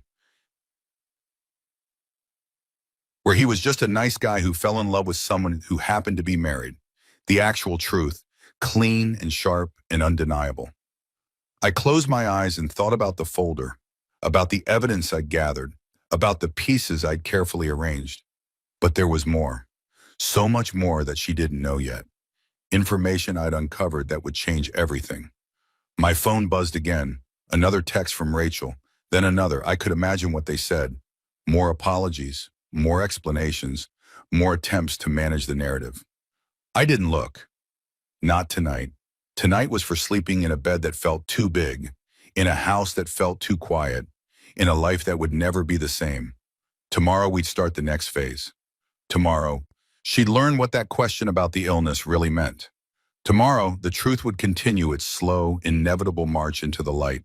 But for now, I just lay there in the dark, listening to the sound of my own breathing, feeling the weight of my wedding ring on my finger, wondering when exactly I'd take it off. Not yet. Not until this was finished. The ring was evidence too, in its way. Evidence of promises made and broken, of a contract violated, of trust weaponized and destroyed. I twisted it around my finger in the darkness, feeling the familiar groove it had worn into my skin over 12 years. Soon, I thought. Soon. Outside, a car passed, its headlights sweeping across the ceiling. Then darkness again. Then silence. And in that silence, I began planning tomorrow. Morning came too early and too bright. Sunlight streaming through windows I'd forgotten to close, turning our bedroom into a gallery of empty spaces. I woke disoriented, reaching automatically for Rachel before remembering. The sheets on her side were cold, undisturbed, accusatory in their smoothness. I lay there for a moment, taking inventory of how I felt. Angry, yes. Hurt, definitely. But underneath those expected emotions was something else, something clearer and colder. Purpose. The kind of focused determination you get when you stop hoping things will fix themselves and start accepting that you're going to have to break them further before anything can heal. My phone showed 8 missed calls and 14 new messages, all from Rachel, except for one from a number I didn't recognize. I ignored them all and went downstairs to make coffee, moving through the morning routine with mechanical precision. Everything felt different now. The kitchen where I'd made her breakfast 1,000 times, the living room where we'd watched movies, the doorway where she'd stood dripping rainwater, and lies just 12 hours ago. The coffee was brewing when my phone rang again. This time it was a number I recognized. David Chen, my best friend since college, calling at 7:30 on a Sunday morning, which meant Rachel had already started working her side of the story. "You've talked to her," I said instead of hello. Jesus Christ, James. She called me at midnight sobbing, said you kicked her out, accused her of some affair, that you'd completely lost it. David's voice was careful, walking the tightrope of friendship. I told her I needed to hear your side before. It's not an affair, I interrupted. An affair implies secrecy and shame. What Rachel had with Marcus was more like a parallel relationship. 6 months, David. 6 months of texts and late nights and a 2-week vacation together while I thought she was at a work conference. Silence on the other end. Then, shit. Yeah. Do you have proof? Because she's telling everyone you're paranoid, that you've been accusing her of things based on. I have a 60-page dossier of proof. Phone records, credit card statements, hotel reservations, security footage, text messages she thought she'd deleted. I have a photo of them at a beachside restaurant in the Bahamas on a date when she was supposedly in a conference room in Orlando.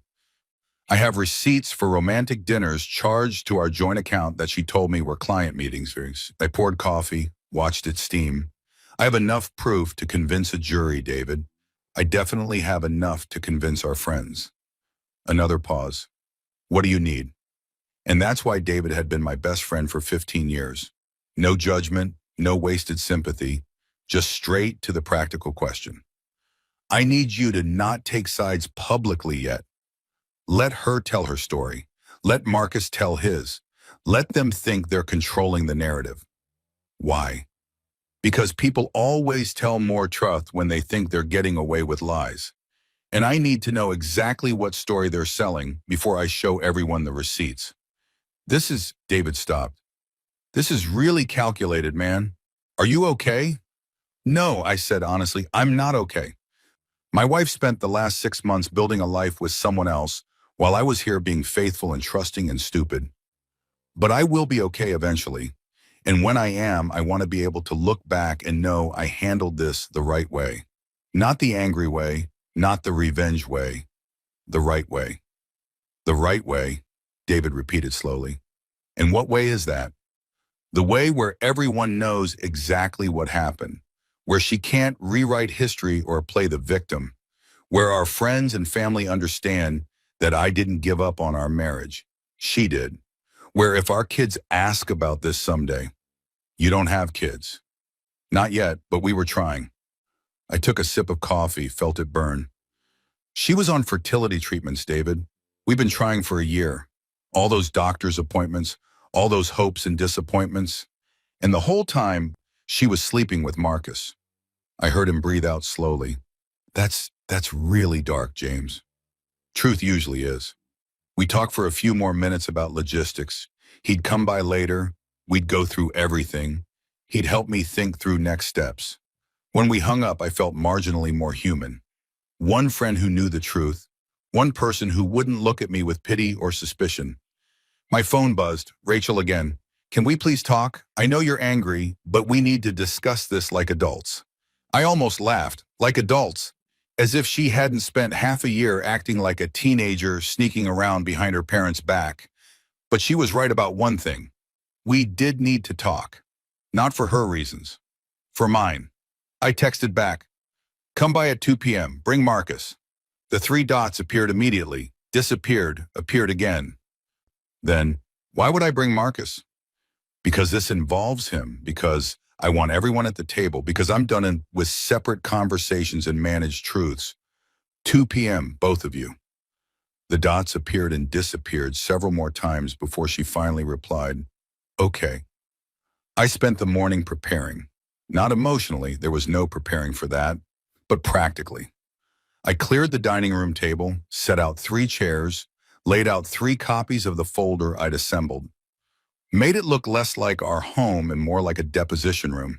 Clinical, official, the kind of space where comfortable lies die under harsh fluorescent truth.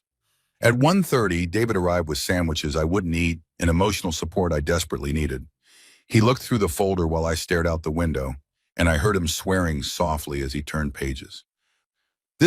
James, this is really thorough. I had 14 days with nothing to do but think and investigate. The text messages, he said, holding up a printed page. Did you see this one from July 23rd? I had seen them all, including the one he was looking at, where Rachel told Marcus that I was safe but boring, and that being with him made her feel alive again. That one had been particularly hard to read at 3 in the morning while she was swimming in the Caribbean with the man who made her feel alive. I saw it, I said simply. And you still want to do this face to face? You could just file for divorce, let the lawyers handle everything. I could, but I need to see his face when he realizes I know everything. I need to watch them try to explain this while sitting in the house they betrayed. I stopped, trying to find the right words. I need to witness this, David, not as revenge, as closure, as confirmation that I'm not crazy for feeling betrayed, that what happened actually happened the way I think it did. He nodded slowly. I get it. I'll stay if you want backup. No, this needs to be just the three of us, but thank you. At exactly 2 o'clock, Rachel's car pulled up. She sat in the driver's seat for a long moment before getting out. No Marcus. She walked to the door alone, knocked softly even though she still had her keys, waited for me to let her in like a guest in her own home. She looked terrible. Red eyes, no makeup, hair pulled back in a messy ponytail. Part of me, the part that had loved her for 12 years, wanted to comfort her. The rest of me remembered why she looked this way. He's not coming, she said before I could ask. Marcus, he said this is between us, that he doesn't want to get in the middle of our marriage. I almost smiled at that. That's convenient. Getting in the middle of our marriage was fine when it involved Caribbean vacations and midnight texts, but now that there's consequences, he's suddenly principled. All about boundaries? He's scared, Rachel said quietly. You have to understand, James, he never meant for this to. I don't have to understand anything about what Marcus meant or didn't mean. But fine, he's not here. We'll do this with just us. I gestured to the dining room. Sit. She saw the folders laid out on the table and went pale. What is all this? Sit down. She sat. I took the chair across from her, the table between us like a demilitarized zone. For a moment, we just looked at each other. Husband and wife, stranger and stranger. Before we start, I said, I need you to understand something. Everything I'm about to show you, everything I know, I discovered on my own. I didn't hire a private investigator. I didn't hack your accounts. I just paid attention. I checked the phone records we both have access to. I looked at credit card statements for accounts we jointly own. I recovered texts from cloud backups we both use. Everything was right there, Rachel. You just assumed I'd never look. She was crying again, silent tears tracking down her face. I'm so sorry. Stop apologizing and start explaining. Start with July, the company's summer party. You told me you got a ride home with Sarah from accounting. I lied. I know you lied. I want to hear you say what actually happened. I want to hear you tell the truth for once. She took a shaky breath. Marcus drove me home. We'd been flirting for weeks, maybe months. Nothing physical, just there was this tension between us. And that night we'd both been drinking, and he drove me home, and I invited him in. I told myself it was just coffee, just a nightcap, but I knew. Somewhere deep down, I knew what I was inviting. Go on. We kissed in the kitchen, right there where you make me breakfast. And then we went upstairs, to our bedroom, to our bed. She was sobbing now, the words coming in gasps. Afterwards, I told myself it was a mistake, that it would never happen again. But then he texted me the next day, and we met for lunch, and it kept happening. Once a week, sometimes more, hotels mostly. Sometimes his apartment when his roommate was traveling. Using money from our joint account. Yes. Money we were saving for a house. Yes. Money we were saving for the family we were trying to start. She flinched like I'd struck her. Yes. I opened the first folder, slid it across the table to her. This is every text message between you and Marcus for the past 6 months. I've highlighted the ones where you discuss me, the ones where you complained about our marriage, the ones where you planned your future together. She looked at the folder like it might bite her. I can't read these. Yes, you can, because I had to read them. I had to sit in this house alone while you were in the Bahamas, and read every single message where you told another man things you should have told me, where you shared intimacies with him that belonged to our marriage, where you built a whole separate relationship while I was here trusting you. James, please, read it, all of it. I want you to see what you did from the outside. I want you to understand that this wasn't a mistake or a moment of weakness. This was a sustained campaign of deception. This was you choosing over and over again to betray me. She opened the folder with shaking hands, started reading. I watched her face cycle through emotions: shame, regret, recognition, horror. Watched her see herself through my eyes, see her betrayal documented and highlighted and undeniable. There's more, I said when she was halfway through. I slid her the second folder. Credit card statements, hotel reservations, restaurant receipts, a financial record of your affair, paid for with our money. She looked at the numbers, the dates, the paper trail of her lies. I'll pay it back, every cent. I'll get a second job. This isn't about money. I pulled the third folder toward me, didn't open it yet. This is about truth, about making sure that when this is over, when we're divorced and divided and dealing with the wreckage, the record is clear. You didn't leave because I was a bad husband. You didn't cheat because I neglected you. You made choices, Rachel. Conscious, deliberate choices to lie and betray and destroy what we built. I know, she whispered. I know what I did. Do you? Because from where I'm sitting, I don't think you really understand the magnitude of this. You violated our marriage vows. You exposed me to health risks without my consent. You stole from our savings. You lied to our friends and family. You made me doubt my own sanity when I started suspecting something was wrong. You gaslit me, Rachel. For 6 months, you made me feel crazy for noticing that something was off. She was sobbing now, her whole body shaking. What do you want from me? I've apologized. I've admitted everything. What more can I do? I opened the third folder. Inside was a single document, a printout of an email Marcus had sent to a mutual friend, dated 3 weeks ago, detailing his relationship with my wife and his plans for their future together. Plans that included her leaving me, moving in with him, starting a life together. Plans she'd apparently agreed to. Did you tell him you'd leave me? I asked quietly. She looked at the email and something in her face crumpled. We talked about it. We fantasized about it. But I was never going to actually, except you were in the Bahamas with him for 2 weeks, Rachel. 2 weeks that you could have used to tell me the truth, to end our marriage honestly, to give me the dignity of a choice.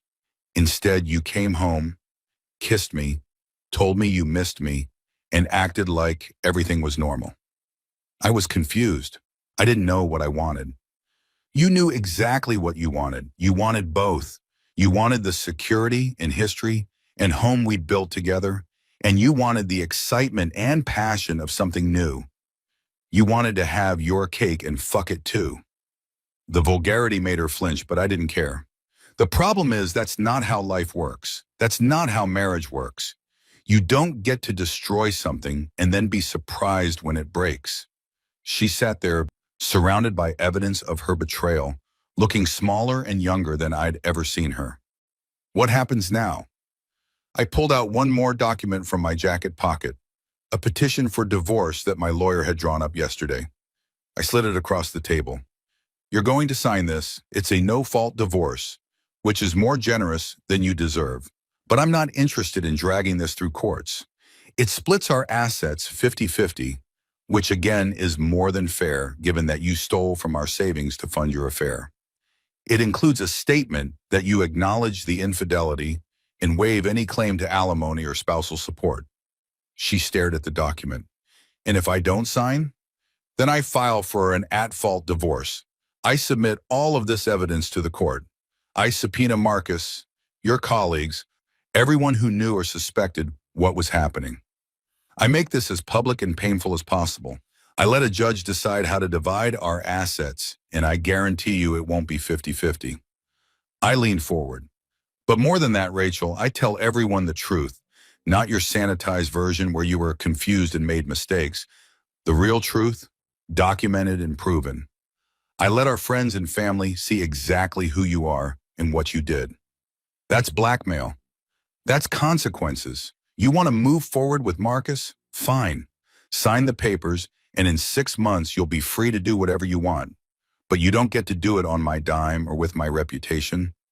You don't get to paint yourself as the victim of a bad marriage when you're the one who destroyed a good one.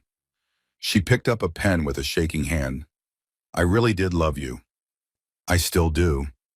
Then you have a funny way of showing it. She signed. 4 places, her signature getting messier each time, her tears smudging the ink. When she was done, she pushed the papers back to me. I'll be out of the house completely by next week, she said. I'll just take my clothes and personal things. You can have everything else. I don't want everything else. I want to split things fairly. This isn't about punishing you, Rachel. It's about ending this honestly. She stood up, looked around the dining room like she was seeing it for the last time. For what it's worth, I really am sorry. You deserved better than this. Better than me. Yeah, I said, I did. She walked to the door, paused with her hand on the knob. The question yesterday about the illness. There really isn't one. No, go. Then why? Because I needed you to feel what I felt when I found out. The fear, the uncertainty, the sick dread of knowing something terrible had happened and not knowing how bad it would be. I needed you to run to a doctor and beg for tests and sit in a waiting room imagining the worst. Because that's what I did, Rachel. When I found out about you and Marcus, I went to a clinic and got tested for every STD they offer because you'd been sleeping with me and him, and I had no idea what I'd been exposed to. I met her eyes. I wanted you to feel that, just for a few hours, just to understand. She paled. Were you? I'm clean, negative for everything, but I had to live with that fear for a week while I waited for results. And you should know what that feels like. You should carry that weight, even if just for a moment. She nodded slowly, opened the door, walked out. This time I knew it was for the last time as my wife. Next time she'd come back, it would be to pack boxes, to sort through the debris of our life together, to figure out who got the coffee maker and who got the photos from our honeymoon. But that would be later. That would be the mechanical, practical end of things. This had been the emotional end, the moment where our marriage officially died, documented and divided and done. I sat alone at the dining room table, surrounded by folders of evidence, holding divorce papers with her signature still wet, and I felt nothing. Not relief, not satisfaction, not even grief, just emptiness. Just the hollow echo of what used to be. My phone buzzed. A text from David. How did it go? I looked around the room at the chair where Rachel had sat, at the folder she'd read, at the dissolution of 12 years reduced to signatures on legal documents. It's done, I typed back. Phase 1 complete. Because this wasn't over. Not really. The divorce papers were signed, yes, but there was still so much more she didn't know. Still so much more that would come to light in the days and weeks ahead. Still the truth I hadn't told her yet. The biggest truth of all. But not today. Today had been about confrontation and confession. Tomorrow would be about revelation. I gathered up the folders, locked the signed divorce petition in my desk, and went upstairs to bed. The house felt different now, not mine, not ours, just a space where 2 people used to live before one of them burned it all down. I lay in bed and stared at the ceiling and waited for sleep that wouldn't come. And in the silence, I thought about tomorrow and what came next and the final piece of the puzzle that Rachel didn't even know existed yet. Soon, I thought, soon she'll understand the real cost of what she's done. But not yet. Not tonight. Tonight was for endings. Tomorrow would be for the truth. 3 days after Rachel signed the divorce papers, Marcus finally called me. I was in my home office, our former shared space, now just mine, sorting through tax documents and trying to figure out how to divide a life. When his name appeared on my phone screen, I let it ring 4 times before answering, each ring a small assertion of control. James, his voice was cautious, overly friendly in that way people get when they know they've done something unforgivable and are trying to pretend they haven't. Hey man, I've been meaning to reach out. Have you? I kept my voice flat, made it a statement instead of a question. Yeah, listen, I just wanted to, Rachel told me you guys are getting divorced, and I wanted to say I'm sorry, you know? That really sucks. Marriage is hard. I almost admired the audacity of it, calling me to offer sympathy for the marriage he'd helped destroy, speaking about it like it was some natural disaster rather than a deliberate demolition. Is that why you called, Marcus? To tell me marriage is hard? A pause. I called because I think we should talk, in person. Clear the air, you know? We used to be friends. We were never friends. We were friendly. There's a difference. Friends don't sleep with each other's wives. Another pause, longer this time. Look, I know you're angry. I'm not angry. And as I said it, I realized it was true. The rage that had consumed me for weeks had burned itself out, leaving something colder and clearer in its place. Anger implies I'm still surprised by what happened. I'm past that now. Then why won't you meet with me? Let me explain. Explain what? The mechanics of how you seduced my wife? The rationale for why 6 months of lying was justified? The philosophy behind booking a romantic vacation with someone else's spouse? I spun my chair to face the window, watched a cardinal land on the fence outside. I already know the story, Marcus. Rachel told me everything. She told you her version. I think you should hear mine. Why would your version be any different? Because there are things she doesn't know. Things about why He stopped abruptly. Just meet me. One coffee. That's all I'm asking. Something in his tone caught my attention.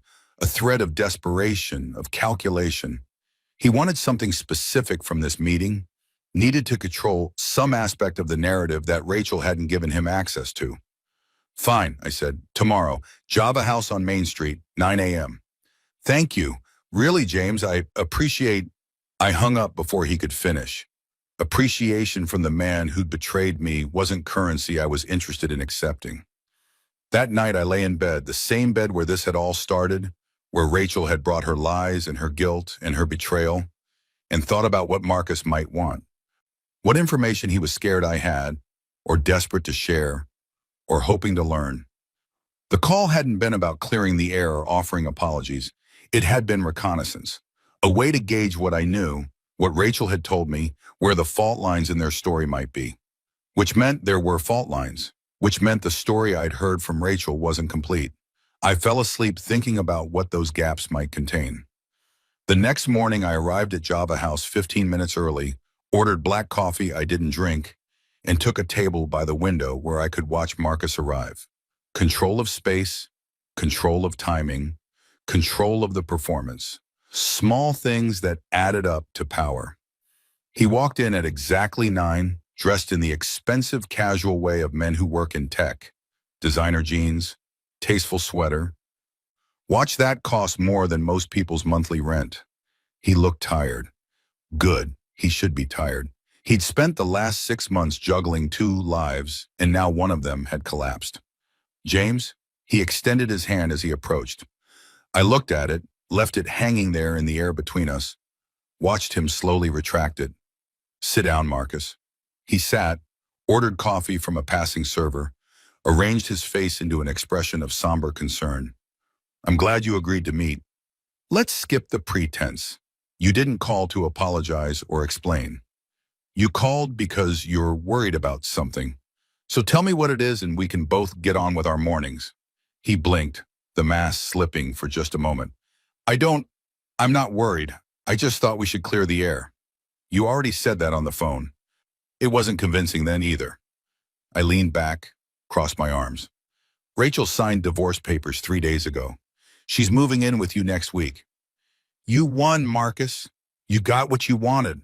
So why do you look like someone who lost? His coffee arrived.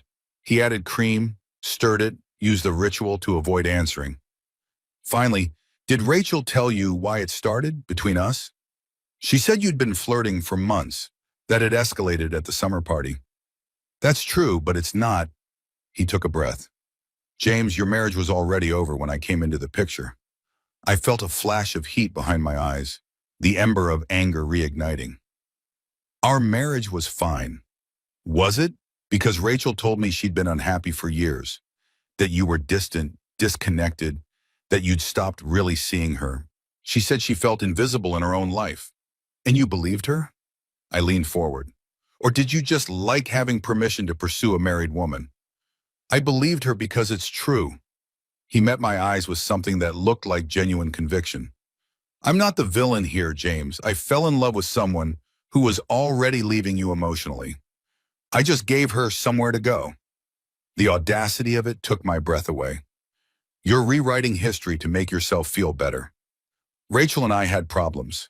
Every long-term marriage does, but we were working on them. Or at least I thought we were, until I found out she was working on you instead. She said you'd frame it that way, that you'd make her the betrayer when you were the one who checked out of the marriage years ago.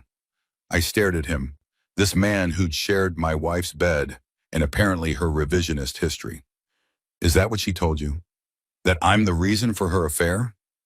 Not the reason, but part of it. James, I'm not trying to hurt you more than you're already hurt. I'm trying to help you understand that this didn't happen in a vacuum. Rachel didn't wake up one day and decide to destroy her marriage for fun. She was lonely. She was drowning, and You what? Saved her? I laughed, a bitter sound that made the couple at the next table glance over. You're a hero in your own story, Marcus. The knight who rescued the sad, neglected wife from her terrible husband. It's a nice narrative, clean, simple, makes you feel good about fucking someone else's spouse. He flinched at the language. I didn't plan for this to happen. No one ever does, but it did happen. And you participated in it, and now you're trying to sell me a story where I'm somehow partially responsible for my wife's infidelity. I pulled out my phone, opened the photo album I'd created specifically for this meeting. Let me show you something. I turned the phone to face him. On the screen was a text message thread between Rachel and me dated from May through November, the entire duration of her affair. Messages where I asked about her day, suggested date nights, sent her funny memes, told her I loved her. Messages where she responded with one-word answers, declined invitations, said she was too tired or too busy or too stressed. This is what disconnected looks like in our marriage, Marcus. Me trying and her pulling away. Me suggesting therapy and her saying we didn't need it. Me planning a 20th anniversary trip. We got married at 22, so year 12 was big for us, and her saying she couldn't get time off work. I swiped to another screenshot. Except she could get time off work. She just wanted to spend it with you instead. He looked at the messages and something flickered across his face. Doubt, maybe, or recognition. Rachel told you what she needed you to hear to make herself the victim, I continued. She painted our marriage as dead so you wouldn't feel guilty about dancing on its grave. But look at those texts, Marcus. Look at me trying and her lying. And tell me again how I'm the one who checked out. People can be lonely even in relationships where the other person is trying, he said, but his voice had lost its certainty. Sometimes trying isn't enough. You're right. Sometimes it's not. But you know what would have been enough? Her telling me the truth. Her saying she was unhappy, that we needed to change something, that she was considering leaving. That would have been enough. Instead, she lied, and you helped her, and now you're here trying to make me complicit in my own betrayal. He set down his coffee cup with a clink that sounded too loud. Why did you really agree to meet me? Because I wanted to see if you'd tell me the truth about something. And I leaned forward. Rachel said this started in July, at the summer party, but that's not true, is it? His face went very still. What do you mean? I mean, I've seen the phone records, Marcus. Texts between you and her going back to February, hundreds of them. Increasingly intimate, increasingly inappropriate. The July party wasn't the beginning. It was just when the emotional affair became physical. He looked away, jaw clenching. That's semantics. No, it's honesty, or the lack of it. You and Rachel have been lying so long you've started believing your own story. The poor, lonely wife, the noble other man, the distant husband. But the evidence doesn't support that narrative. The evidence showed two people who actively pursued an affair, who made hundreds of conscious choices to betray a marriage, who lied not just to me, but to everyone around them. What do you want from me? He sounded tired suddenly, defeated. An apology? Permission?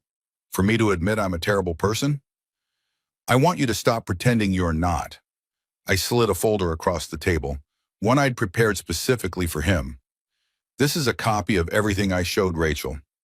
Phone records, credit card statements, text messages, photos, your entire affair, documented. I gave Rachel the courtesy of seeing it first. Now you get the same. He opened the folder slowly, started reading.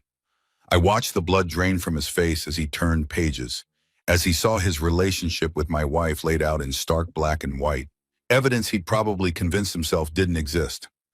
Why are you showing me this? He asked without looking up. Because I want you to understand something. This doesn't end with divorce papers and moving trucks. This ends when I decide it ends. And right now, I haven't decided yet. He looked up sharply. What does that mean? It means I have choices, Marcus. I can file an at-fault divorce and make all of this public record. I can share these documents with your employer. I'm sure they'd be interested to know their employees are using company time and resources for extramarital affairs. I can tell your parents, your friends, anyone who'll listen about what kind of man you really are. You're threatening me. I'm explaining consequences. You made choices. Those choices have implications beyond just getting to sleep with my wife. And I'm the one who gets to decide what those implications are. He closed the folder, pushed it away like it might contaminate him. Rachel said you were being vindictive. I didn't believe her, but maybe she was right. Vindictive would be ruining your life because you ruined mine. What I'm doing is giving you the same choice I gave Rachel. Cooperate with an honest dissolution of this mess, or watch me make it as painful as possible. I pulled the folder back toward me. So here's what's going to happen. You're going to give me a full written statement about your relationship with Rachel. Dates, locations, the truth about when it started and how it developed. Every relevant detail. Why would I do that? Because if you don't, I'll subpoena you for the divorce proceedings. I'll put you on a witness stand and make you answer these questions in front of a judge and court reporter. Your name will be in public records forever as the man who broke up a 12-year marriage. Or you can write it down privately. Give me the closure of knowing the complete truth, and we can all move forward quietly. He stared at me like he was seeing me for the first time. You've really thought this through. I've had a lot of time to think. 14 days alone while you and Rachel were in paradise. Weeks before that when I started suspecting something was wrong. Hours and hours to sit with betrayal and decide how to respond to it. I stood up, left money on the table for my untouched coffee. You have until Friday to email me that statement. After that, I file the at-fault divorce and let the courts handle everything. And if I send you the statement, then what? Then we're done. You get Rachel, I get the truth, and we never have to speak again. I walked toward the door, then stopped and turned back. One more thing, Marcus. That story about Rachel being lonely and invisible, you might want to ask yourself why she told you that. Because in my experience, people who cheat don't usually start with, "My marriage is perfect." They start with stories that justify what they're already planning to do. She told you what you needed to hear to make yourself feel better about pursuing her, and you believed it because you wanted to. I left him sitting there with the folder and the truth and the slowly dawning realization that maybe, just maybe, he'd been played as much as I had. The email arrived Thursday night, 30 hours before my deadline. Subject line, Statement, Marcus Chen. No text in the body, just an attached document. I poured myself a whiskey, the expensive bottle Rachel and I had been saving for a special occasion, because what occasion was more special than the end of a marriage? And opened the attachment. It was 18 pages, single-spaced, exhaustively detailed. Marcus had done exactly what I'd asked, documented everything with the thoroughness of someone who understood that half-truths would only make things worse. He'd started with their first private lunch in February, detailed the progression of texts and meetings, admitted to the emotional affair that had preceded the physical one. He'd included things Rachel hadn't told me. Weekends when she'd said she was visiting her sister, but was actually with him. Late nights at the office that were really hotel rooms downtown. Lies upon lies. But it was the ending that stopped me cold. I want to be clear about something, Marcus had written. Rachel told me your marriage was over. She said you'd grown apart, that divorce was inevitable, that she was just waiting for the right time to tell you. She said you hadn't been intimate in over a year, that you'd stopped trying, that you'd essentially become roommates. I believed her because I wanted to believe her, because it made what we were doing feel less like destruction and more like inevitability. But after meeting with you, after seeing those text messages where you were clearly still trying, still invested in your marriage, I have to acknowledge that I may have been lied to. Not about everything. I do believe Rachel was unhappy, but about the degree of that unhappiness and about whether your marriage was truly beyond repair. I'm not writing this to excuse my behavior. What I did was wrong regardless of Rachel's honesty or lack thereof. But I think you deserve to know that the woman you were married to may have been telling both of us different versions of the truth. She told you she was at conferences and work events. She told me you didn't care where she was, and both stories made sense in isolation. But together they reveal someone who was managing two narratives simultaneously. I don't know what that means for her, for us, for any of this, but I wanted you to have all the information. Not because I think it changes anything. Your marriage is still over, and that's largely my fault. But because you asked for the complete truth, and this is part of it. I'm sorry, James, for all of it, but especially for not asking harder questions about what I was really participating in. I wanted to believe I was saving someone. I'm starting to think I was just convenient. I read it 3 times, each pass revealing new layers of complexity I wasn't ready to process. Rachel had lied to both of us, had crafted separate realities for her husband and her lover, had managed contradictions that should have been impossible, had played us against each other without either of us knowing there was a game. The manipulation was breathtaking in its scope, the calculated nature of it, the way she'd made me doubt myself while making Marcus feel like a hero, the way she'd kept us both believing our own versions of reality while she lived in a third space altogether. My phone buzzed, a text from Rachel. Can we talk? I need to get some things from the house this weekend. I looked at her message, thought about Marcus's statement, thought about the lies layered on more lies. And I realized this wasn't over, not even close, because there was one more truth I hadn't shared yet, one more piece of evidence that would change everything. The biggest revelation of all, the thing I'd been saving for exactly the right moment. And that moment, I decided, was now. I texted back, come by Saturday at 10 a.m., bring boxes for your things. And Rachel, bring your birth control pills. The 3 dots appeared immediately, then stopped, then appeared again. Finally, why? You'll see, I typed, Saturday at 10, don't be late. I sent it, turned off my phone, and sat in the darkness of my office with Marcus's confession and my whiskey and the knowledge that in 2 days everything would change again. Because Rachel didn't know that I knew. Didn't know that while she'd been lying to me about her affair, she'd been lying about something else too. Something bigger. Something that would reframe everything that had happened and everything that was about to happen. Saturday at 10 a.m., the final truth would come out, and then, finally, this would really be over. I raised my glass to the empty room, to the ghost of my marriage, to the man I'd been before all of this started. Phase 2, I said to no one. Complete. Then I drank and waited for Saturday and the reckoning that was coming. Saturday morning arrived wrapped in fog, the kind of gray November weather that makes everything look muted and undefined.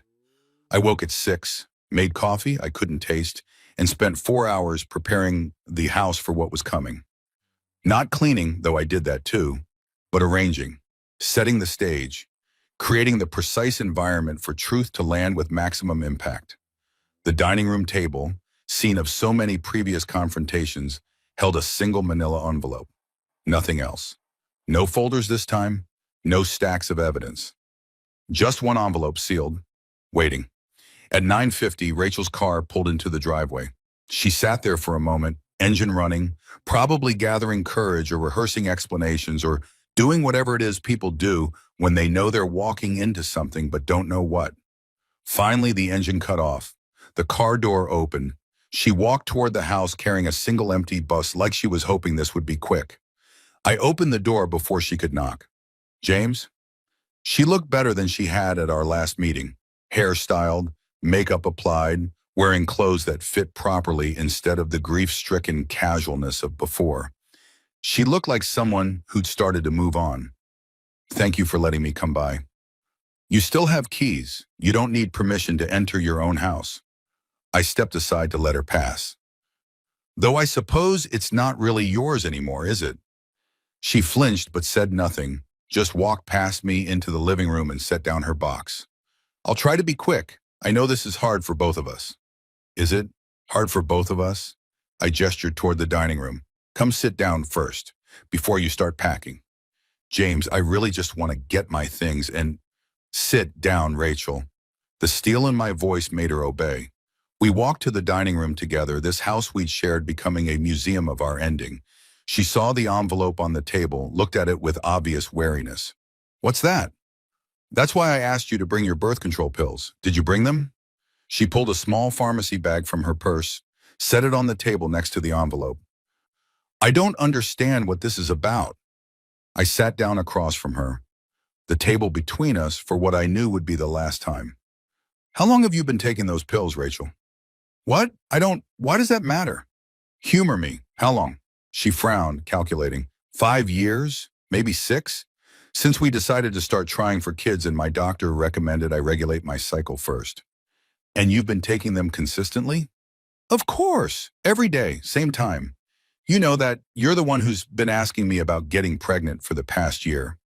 Her voice took on a defensive edge. Why are we talking about this? I reached across the table and took the pharmacy bag, pulled out the pill packet, examined it slowly, deliberately. These are from Dr. Morrison's office, right? Your gynecologist? Yes, James. What? And she prescribed these to help regulate your cycle so we could conceive? Yes. Rachel was getting agitated now, her fingers drumming against the table. We've been over this 100 times. My hormones were irregular. The pills were supposed to help, but we were having trouble anyway, which is why we were considering fertility treatments. What does this have to do with anything? I set the pills down and slid the envelope across to her. Open it. She stared at the envelope like it might explode. What's in here? The truth, the last piece you don't know that I know. Open it. With shaking hands, she unsealed the envelope and pulled out the contents. Medical records, pharmacy receipts, email exchanges. She stared at the first page, and I watched understanding dawn slowly across her face. Watched the color drain from her cheeks as she realized what she was looking at. Where did you get these? Her voice was barely a whisper. I requested copies of your medical records. I'm still listed as your spouse and your emergency contact, which means I have legal access to your healthcare information. HIPAA is complicated that way. You can't hide medical information from a spouse who knows where to look. I leaned back in my chair. Those pills you've been taking? They're not to regulate your cycle, Rachel. They're standard oral contraceptives. Birth control, the kind that prevents pregnancy, the kind that makes it impossible to conceive. She was shaking her head, papers trembling in her hands. No, Dr. Morrison said these would help us get pregnant. She said, Dr. Morrison prescribed them 5 years ago as birth control. You told me she prescribed them to regulate your cycle. That was the first lie. I pointed to the next page in the stack. This is an email exchange between you and Dr. Morrison from 3 months ago. You asked her to continue the prescription. She reminded you that if you were still trying to conceive, you should stop taking them. You told her you'd think about it, but you didn't stop, did you? Rachel was openly crying now, tears streaming down her face, but I felt nothing. No sympathy, no regret. Just the cold satisfaction of watching the last lie crumble. This is an invoice from a pharmacy dated 2 weeks ago, while you were in the Bahamas with Marcus.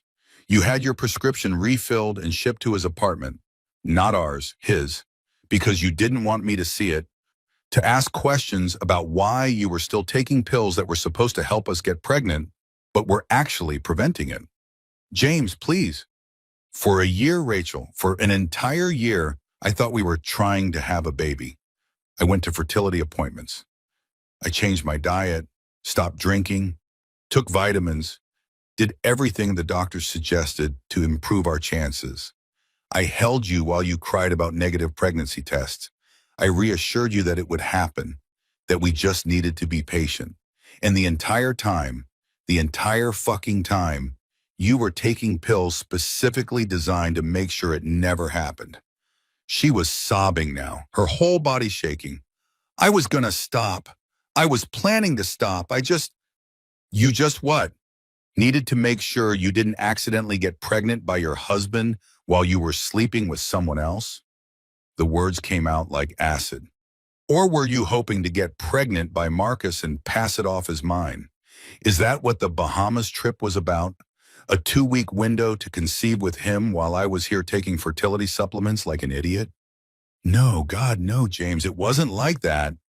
Then what was it like? Explain to me why you would let me believe we were struggling with infertility when you were actively preventing conception.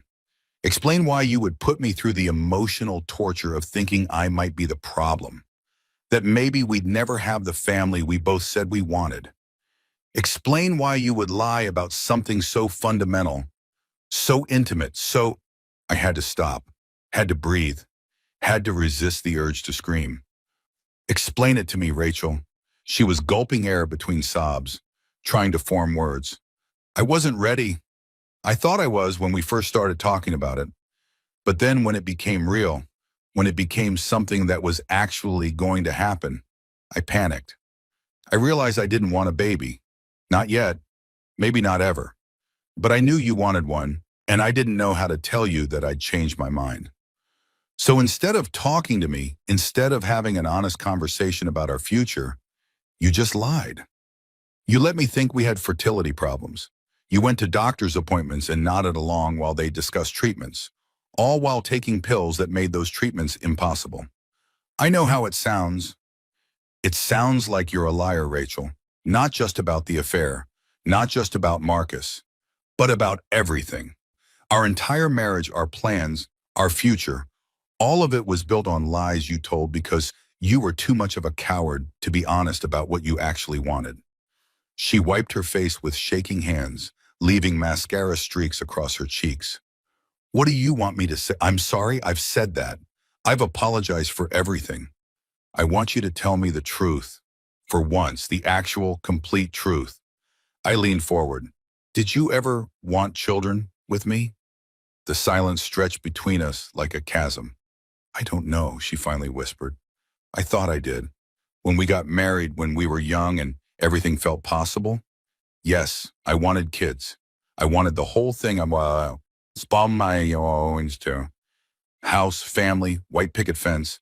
But somewhere along the way, I changed. I realized I liked our life the way it was. Liked having freedom and flexibility and not being tied down. And I didn't know how to tell you that without me leaving you? She nodded miserably. So you lied. You strung me along for years. Let me believe we were building towards something that you had no intention of actually doing. And when that lie got too complicated, when I started pushing for fertility treatments, you started an affair. Because it's easier to blow everything up than to have a difficult conversation. It wasn't calculated like that. It wasn't a plan. Of course it was a plan. Maybe not consciously, maybe not sitting down with a checklist, but your actions reveal intent, Rachel. You kept taking birth control while claiming to want a baby. That's deception. You pursued Marcus while acting like a devoted wife. That's betrayal. You booked a vacation with your lover using money we saved for our child's future.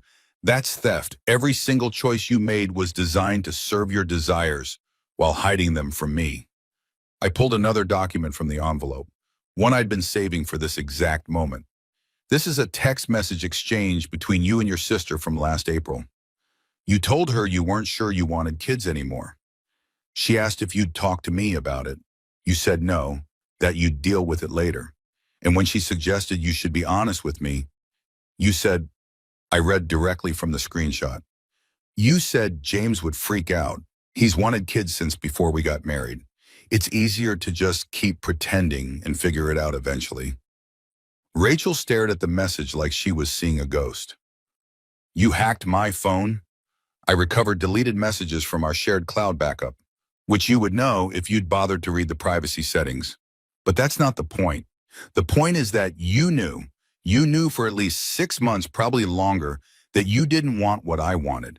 And instead of being honest, instead of giving me the chance to decide if I wanted to stay in a marriage that would never include children, you just kept lying. Because I love you, she was shouting now, desperate. Because I didn't want to lose you, and I knew if I told you the truth, you'd leave. So I kept hoping I'd change my mind, that maybe I would wake up one day and want a baby as much as you did. But you didn't change your mind. You started sleeping with someone else instead. That's not, those things aren't connected. Of course they're connected. You were trapped in a marriage where you'd lied about something fundamental, something you couldn't keep hiding forever. So you found an exit strategy. You started an affair, knowing it would eventually be discovered, knowing it would end things in a way that made me the injured party instead of you, the person who didn't want kids. You get to be the cheater who made a mistake instead of the wife who deliberately deceived her husband about their entire future. She shook her head violently. No, I didn't plan it like that. I didn't start things with Marcus to end our marriage. It just happened and it felt good and You what? You didn't think about the consequences? You didn't consider that actions have meanings? I stood up, too agitated to sit anymore. Here's what I think happened, Rachel. I think you realized years ago that you'd sold me a version of our future that you didn't actually want. I think you knew you couldn't maintain that lie forever. And I think when Marcus showed interest, when he offered you attention and excitement in a way out, you took it. Not because you love him, though maybe you do, I don't know, but because he represented escape from a truth you didn't want to tell. You're wrong, but her voice had no conviction. What am I? Then explain the timeline. Explain why your affair started within weeks of us beginning fertility treatments. Explain why you refilled your birth control prescription the same week we met with a reproductive endocrinologist. Explain why every step I took toward the family we supposedly both wanted, you took a corresponding step towards someone else. She had no answer, just sat there surrounded by evidence of her betrayals, plural, looking smaller and more lost than I'd ever seen her. I didn't marry Marcus to have kids, she said finally. I married you, for us. Why wasn't that enough? Because people change, Rachel. People want different things as they grow older. And when that happens, when you realize your goals don't align anymore, you talk about it. You don't lie about it. I sat back down, suddenly exhausted. If you'd told me 5 years ago that you didn't want children, I would have been disappointed. I'll be honest about that. But we could have talked it through, maybe found a compromise, or maybe decided we wanted different futures and parted as friends. Instead, you lied for 5 years, wasted a year of my life on fake fertility struggles, and had an affair that destroyed any possibility of us ending things amicably. What do you want from me? She was pleading now. You want me to say I'm a terrible person? Fine. I'm terrible. I'm a liar and a cheater, and I ruined everything good we had. Is that what you need to hear? I need you to understand that this isn't just about the affair. It's about the fundamental dishonesty that made the affair possible. You've been lying to me about who you are and what you want for most of our marriage. Marcus is just the most visible symptom of a much deeper disease. I pulled one more document from the envelope, the last one. This is an amendment to our divorce agreement. In addition to the 50-50 asset split, I'm requesting reimbursement for all fertility-related expenses from the past year. Doctor's visits, medications, treatments, everything we spent trying to conceive a child that you were actively preventing. It comes to about $12,000. She stared at the paper. You're billing me for trying to have a baby? I'm billing you for lying about trying to have a baby. There's a difference. She laughed, a broken sound. This is insane. This is vindictive and petty and it's fair, I interrupted. You used our joint funds to pursue an affair. I'm asking you to reimburse me for funds I spent based on your lies. If you think that's unreasonable, we can let a judge decide. I'm sure they'll be very interested in hearing about how you defrauded your husband regarding fertility treatments while conducting an extramarital affair. She looked at me with something like hatred. You've really thought of everything, haven't you? Every angle, every punishment, every way to make me suffer. I've thought about the truth and the cost of hiding it. I stood up again, walked to the window, looked out at the fog-shrouded street. You can pack your things now. Take whatever you want. Furniture, photos, kitchen stuff. I don't care. I'll have my lawyer send over the amended agreement. You have a week to review it before I file. And if I don't sign, then we go to court. I present all of this to a judge. The affair, the lantas, the birth control, deception, all of it. And I let them decide how to divide our assets. But I promise you, Rachel, it won't be 50-50, not when fraud is involved. She gathered up the papers with shaking hands, stuffed them back into the envelope. I came here to pick up my things, not to be ambushed with. You ambushed me with 6 months of betrayal. I ambushed you with 1 morning of truth. I think I'm being generous with the ratio. She stood, grabbed her purse, started toward the stairs, then stopped and turned back. For what it's worth, I really did think I'd change my mind about wanting kids. I really did think that maybe if we kept trying, I'd wake up one day and feel ready. I didn't set out to deceive you. But you did deceive me, and when you realized the deception was getting harder to maintain, you found someone else instead of finding honesty. That's the part you don't seem to understand, Rachel. The affair isn't the worst thing you did. The worst thing you did was trap me in a marriage built on lies and then blame me for not seeing through them. She opened her mouth, closed it, then turned and walked upstairs. I heard her moving through our bedroom, opening closets, dragging boxes across the floor. The sounds of a life being dismantled, one possession at a time. I sat back down at the dining room table and looked at the birth control pills she'd left behind. 28 small pills in a wheel, each one a day of deception, each one a choice to prioritize her comfort over our truth. An hour later, she came back downstairs with 3 boxes stacked precariously in her arms. I'll need to come back for the rest. There's too much for one trip. That's fine, just let me know when. I'll make sure I'm not here. She paused at the door, boxes balanced against her hip. Do you hate me? I considered the question. Thought about the woman I'd married 12 years ago, the promises we'd made, the life we'd built. Thought about the stranger she'd become, or maybe always was, hidden behind a performance of domesticity. No, I said finally. I don't hate you, Rachel. I hate what you did. I hate the lies and the betrayal and the cowardice. But you're just someone I used to know. Someone I thought I'd spend my life with. Someone who turned out to be completely different than I believed. Tears tracked down her face again. I never meant to hurt you. That's the tragedy of it. I actually believe that. I think you made 1,000 small choices without considering their cumulative impact. You lied without planning to lie. You cheated without meaning to cheat. You destroyed our marriage while thinking you were just managing it. I walked to the door, opened it for her. But intent doesn't erase impact. And the impact is that we're done, completely, irrevocably done. She walked out into the fog, loaded her boxes into her car, drove away. I watched her taillights disappear into the gray November morning, and I felt nothing. Not satisfaction, not grief, not even relief, just emptiness. Just the hollow echo of an ending that had been coming for longer than I'd realized. I went back inside, locked the door, and looked around at our house. Half-empty closets, gaps in the bookshelves, spaces where furniture used to be. A museum of subtraction, everything defined by what was missing rather than what remained. My phone buzzed. A text from David. How'd it go?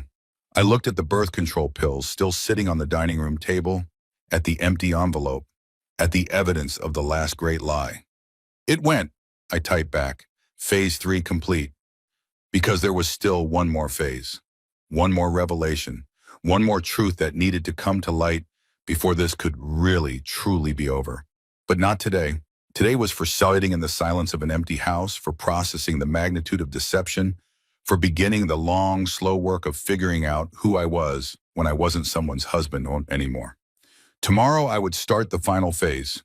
Tomorrow I would take all this evidence, all this truth, all these carefully documented lies, and I would make sure the record was clear.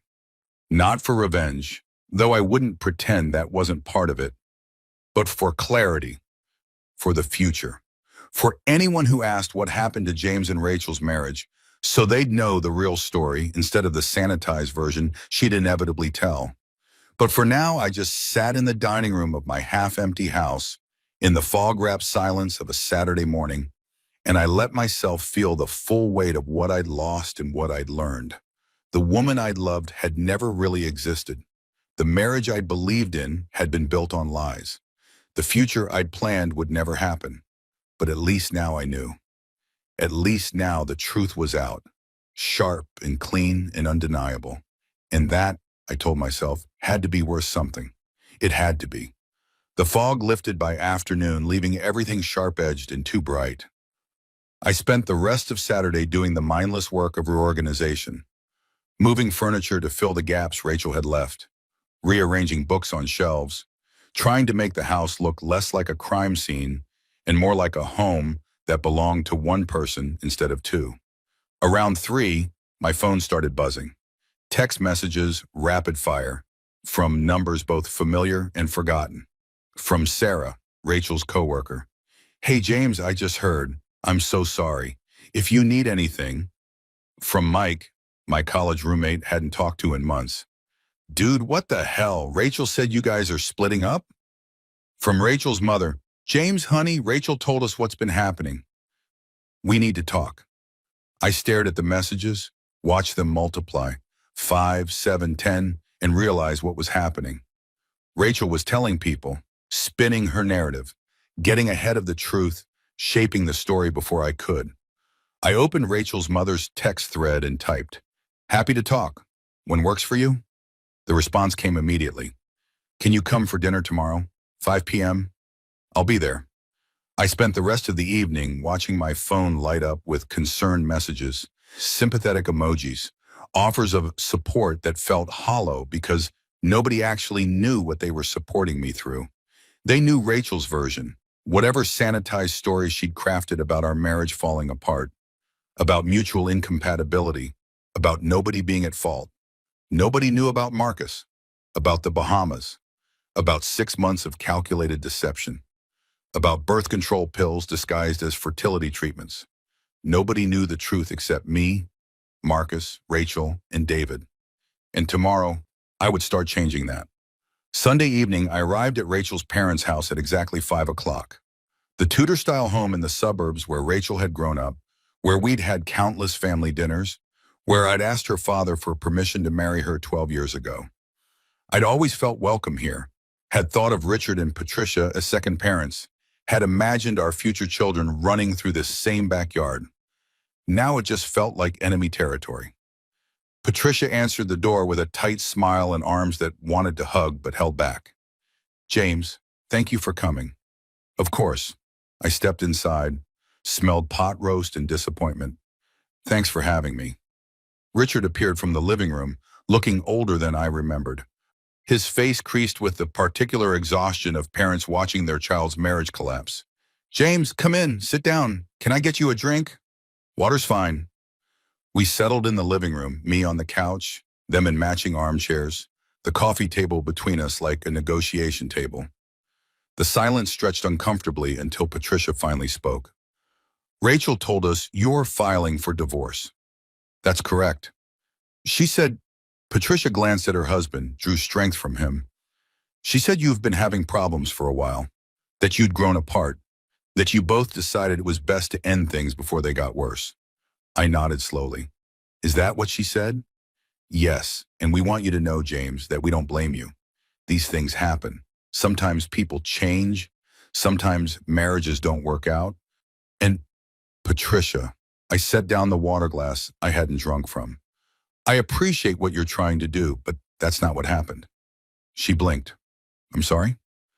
"Rachel and I didn't mutually decide to end our marriage. Rachel had a 6-month affair with a coworker named Marcus Chen.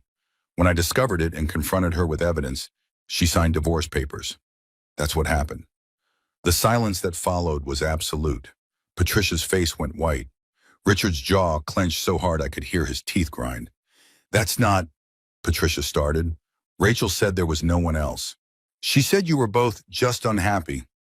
I pulled out my phone, opened the photo album I'd prepared for exactly this conversation. I'm going to show you something, and I need you to understand that I'm not doing this to hurt you.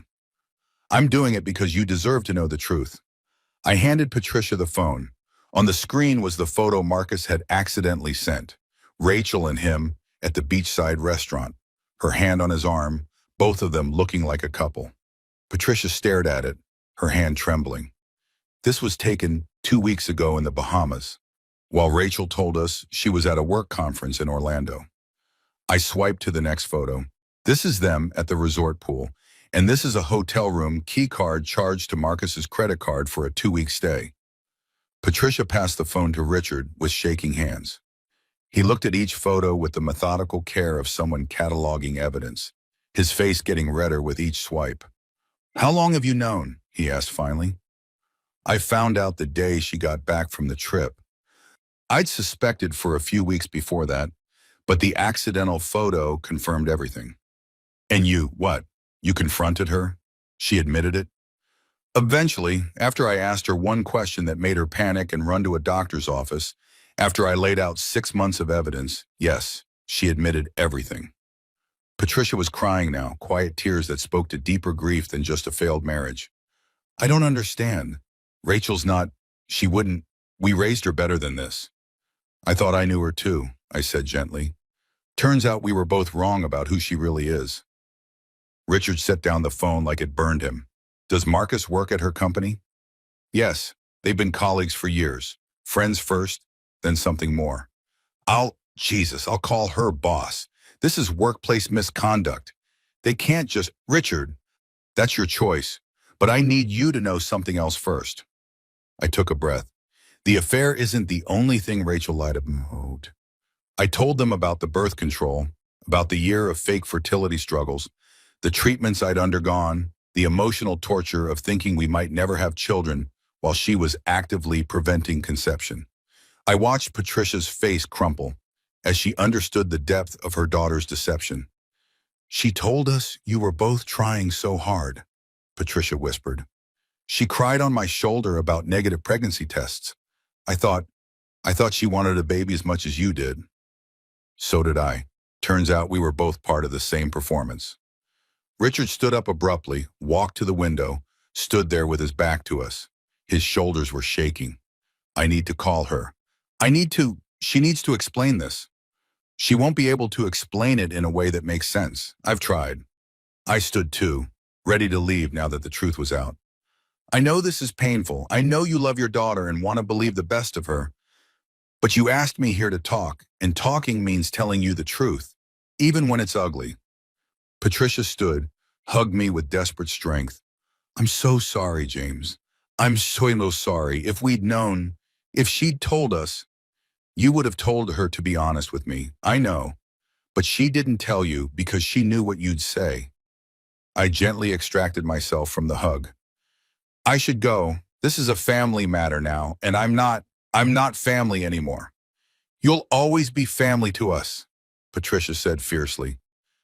What Rachel did, that doesn't change how we feel about you. But it did change things, and we all knew it. The divorce would divide more than just assets. It would divide relationships, holidays, mutual friends. I would lose not just a wife, but a whole extended network of people I'd considered family. Richard walked me to the door, his face still red, his hands clenched into fists. I'll talk to her. Make her understand what she's done, what she's thrown away. Don't do it for me. Do it because she needs to hear it from people who love her unconditionally. She needs to understand that love doesn't mean enabling lies. He gripped my shoulder. You're a better man than I would be in your situation. I'm just trying to survive it with my integrity intact. I drove home through darkening streets, past houses lit with Sunday evening warmth, past families having normal dinners and normal conversations about normal problems. My phone started buzzing before I was halfway home. Rachel calling over and over, probably being confronted by her parents, probably panicking that her narrative was falling apart. I didn't answer. Let her panic. Let her explain herself to the people who raised her, who taught her right from wrong, who were now learning that she'd chosen wrong over and over again. When I got home, there were 7 missed calls from Rachel and 1 text. How could you tell them? They're my parents. I texted back, they asked for the truth. I gave it to them. That's what honesty looks like. Then I turned off my phone and sat in my living room, in my half-empty house, and I waited. Because this was just the beginning. Tomorrow I would talk to our mutual friends. Tuesday I would contact our extended families. By the end of the week, everyone who mattered would know the real story. Not Rachel's sanitized version, but the documented evidence truth. Not for revenge, for the record. So that when this was all over, when the divorce was final and the property divided and the last boxes moved, nobody would be able to say they didn't know what really happened. The truth was out now, spreading like light through fleas, burning off the comfortable lies people had been telling themselves about our marriage. And I was done protecting Rachel from the consequences of her choices, done enabling her deceptions by staying silent, done being the good guy who takes the high road while she rewrites history from the low one. My phone buzzed, a text from David. Rachel's mother called me, said you told them everything. You okay? I'm fine, I typed back, just tired of lying by omission. What's next? I looked around my living room at the space Rachel used to occupy, at the life we used to share. Next, I wrote, I tell everyone else.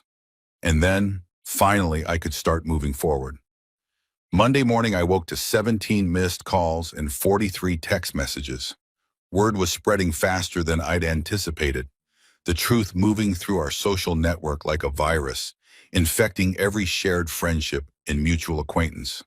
From Rachel, please stop telling people you're ruining my life. From Marcus, we need to talk. This is getting out of hand. From my mother, your father and I are on our way over. Don't make any decisions until we get there. From Sarah, Rachel's coworker, is it true about Marcus? Everyone at the office is talking about it. I made coffee and started responding, methodically, honestly, letting the truth continue its spread. To Rachel, I'm not ruining your life. I'm telling the truth about what you did. There's a difference. To Marcus, there's nothing to talk about. You wanted my wife, you got her. Congratulations. To my mother, I'm fine, come whenever. Door's unlocked. To Sarah, it's true, 6 months. Ask HR to check the security footage from the parking garage if you want dates. The last one was calculated. Sarah was the office gossip, the woman who knew everyone's business and shared it with editorial flair.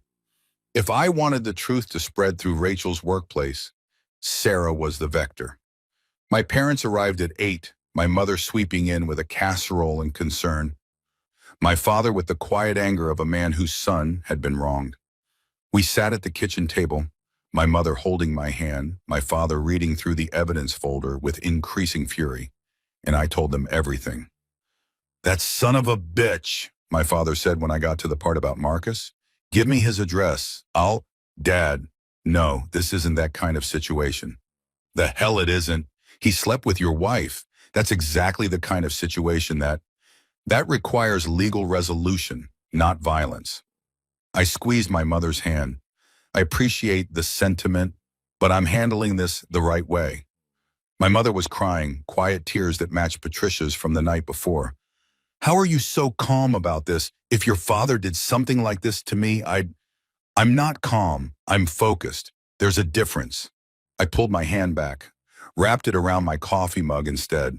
If I let myself feel everything right now, all the anger and hurt and betrayal, I'll fall apart.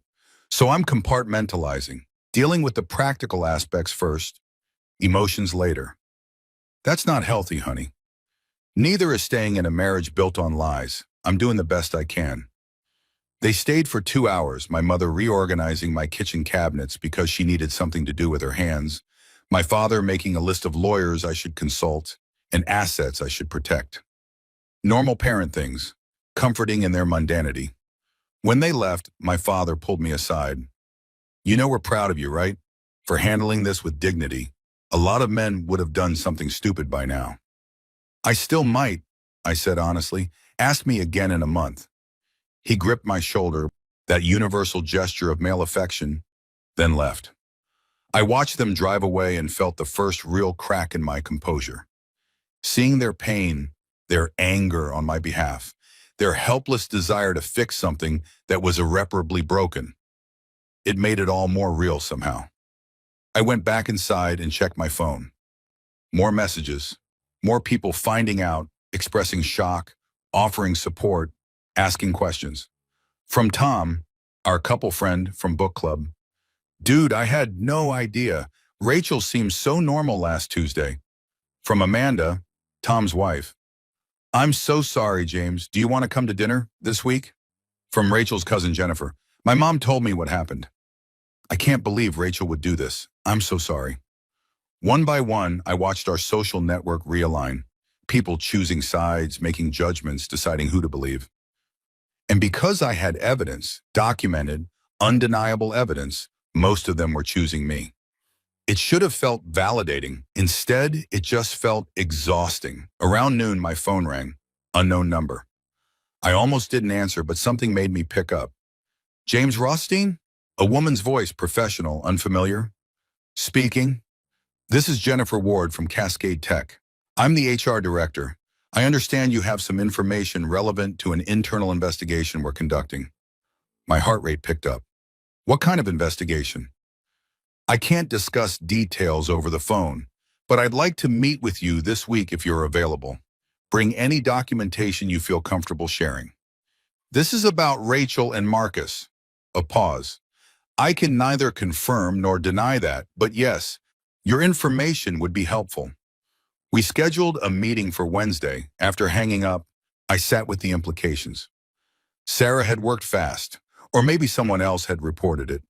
Either way, Rachel and Marcus's affair was now an official workplace matter. I should have felt satisfaction. Instead, I felt tired. My phone buzzed again. This time, Rachel. HR called me in for a meeting. What did you do? I stared at the message for a long moment before responding. I didn't do anything. I answered someone's question honestly. What happens next is a consequence of your choices, not my honesty. You're trying to get me fired. I'm trying to get divorced. If your affair violates company policy, that's between you and Cascade Tech. You're vindictive and cruel, and I can't believe I ever loved you. I read that last message 3 times, felt each word like a small knife. Then I typed, I loved you too. Past tense. And the cruelty isn't in telling the truth, it's in making the truth necessary. I blocked her number after that, let her communicate through lawyers from now on. I was done being her emotional punching bag, done accepting abuse from someone who'd violated every promise she'd made to me. The afternoon brought more calls, friends of friends, Rachel's coworkers asking for clarification, my boss checking in to make sure I was okay. A steady stream of people wanting to know what happened, wanting to express sympathy, wanting to be part of the drama. I answered them all with the same calm recitation of facts. No embellishment, no editorial, just the documented truth, over and over, until it stopped sounding like my life and started sounding like a police report. By evening, I was done. Emotionally depleted, I turned off my phone, made myself dinner I didn't eat, and sat in front of the TV without turning it on. David showed up at 7 with beer and pizza and the gift of not asking how I was doing. Your mom called me, he said, settling onto my couch like he'd done 1,000 times before. Said you might need company. I'm fine. You're not fine, but you will be, eventually. He handed me a beer. Eat something, you look like shit. I took a bite of pizza, tasted cardboard. Rachel's HR called. They want to meet with me. You going? Wednesday. You know they could fire both of them, right? Workplace relationships are complicated legally, but if they were using company time or resources, I know. And you're okay with that? Rachel losing her job? I thought about it. Really thought about it. I don't want her to suffer. I don't want her life to be ruined, but I also can't protect her from the consequences of her choices anymore. If telling the truth means she faces professional repercussions, that's just what happens. David nodded slowly. You're handling this better than I would. No, I'm not. I'm just handling it differently. We sat in comfortable silence, eating pizza and drinking beer, the TV still dark, the house still half empty. It felt normal. It felt okay. It felt like maybe I would survive this after all. People are taking sides, David said eventually. Amanda and Tom invited you to dinner but didn't mention Rachel. Sarah stopped following Rachel on Instagram. Even the book club is splitting. Team James versus Team Rachel. There shouldn't be teams. This isn't a sport. It's human nature. People need to categorize things, decide who to support. And right now, with the evidence you've provided, most people are categorizing you as the victim and Rachel as the villain. She's not a villain. She's just... I stopped, tried to find the right words. She's just someone who made a lot of bad choices and is now facing the consequences. That's very mature of you. Fuck maturity. I'm angry and hurt and betrayed, but I'm also trying not to become someone I don't recognize. Trying not to let this turn me bitter or vindictive or cruel. Is that why you told everyone? To preserve your integrity? I told everyone because they deserved the truth. Because I was tired of Rachel controlling the narrative. Because I stopped, felt emotion rising in my throat. Because I needed people to know that I tried, that I was faithful and honest and did everything I was supposed to do. That when our marriage failed, it wasn't because I didn't fight for it. David didn't say anything. Just sat with me in the silence. Let me feel what I needed to feel without trying to fix it. You know what the worst part is? I said finally. I still love her, not the person she is, the person I thought she was. And I'm grieving someone who never really existed. How fucked up is that? Pretty fucked up, but also pretty normal. David grabbed another slice of pizza. You're mourning the death of your marriage and the death of your understanding of your wife. That's two losses at once. Give yourself permission to feel shitty about it. I don't have time to feel shitty. I have to meet with HR Wednesday, sign divorce papers Thursday, figure out how to divide a life by Friday. Then feel shitty next week. Schedule it. Put it in your calendar. Tuesday, 2 p.m., fall apart completely. Wednesday, 2 p.m., put yourself back together. I almost smiled at that. You think it works that way? No, but you're going to try anyway because that's who you are. You're going to compartmentalize and schedule and organize your way through grief because the alternative is chaos and you hate chaos. He was right. He knew me better than I knew myself sometimes. We finished the pizza and the beers and watched a game neither of us cared about. And for a few hours, I felt almost normal. Almost okay. Almost like a person instead of a collection of wounds held together by spite and stubbornness. When David left at 11, he hugged me at the door. Call me if you need anything, and I mean anything. Company, conversation, help burying a body, whatever. I'll be fine. I know you will, but you don't have to be fine alone. After he left, I locked the door and walked through my empty house one more time. Checked the locks on windows, turned off lights, did all the small rituals of ending a day. In the bathroom, I caught sight of myself in the mirror. I looked older, tired, like someone who'd aged years and weeks. But I also looked different in a way I couldn't quite name. Harder, maybe, or clearer. Like grief had burned away some softness I'd been carrying, leaving something more essential behind. I went to bed and actually slept. 6 hours of dreamless unconsciousness that felt like mercy. And when I woke Tuesday morning to more messages, more questions, more people wanting to know the story, I answered them all with the same methodical honesty. Because this was what I'd chosen. This path of radical truth-telling, of refusing to let Rachel's lies stand unchallenged. And if it made me look vindictive or cruel or unforgiving, so be it. At least I could look at myself in the mirror and know I'd told the truth. At least I could live with who I was becoming. At least I could sleep at night. That had to be worth something. Wednesday morning arrived cold and bright, the kind of November day that makes everything look crisp and unforgiving.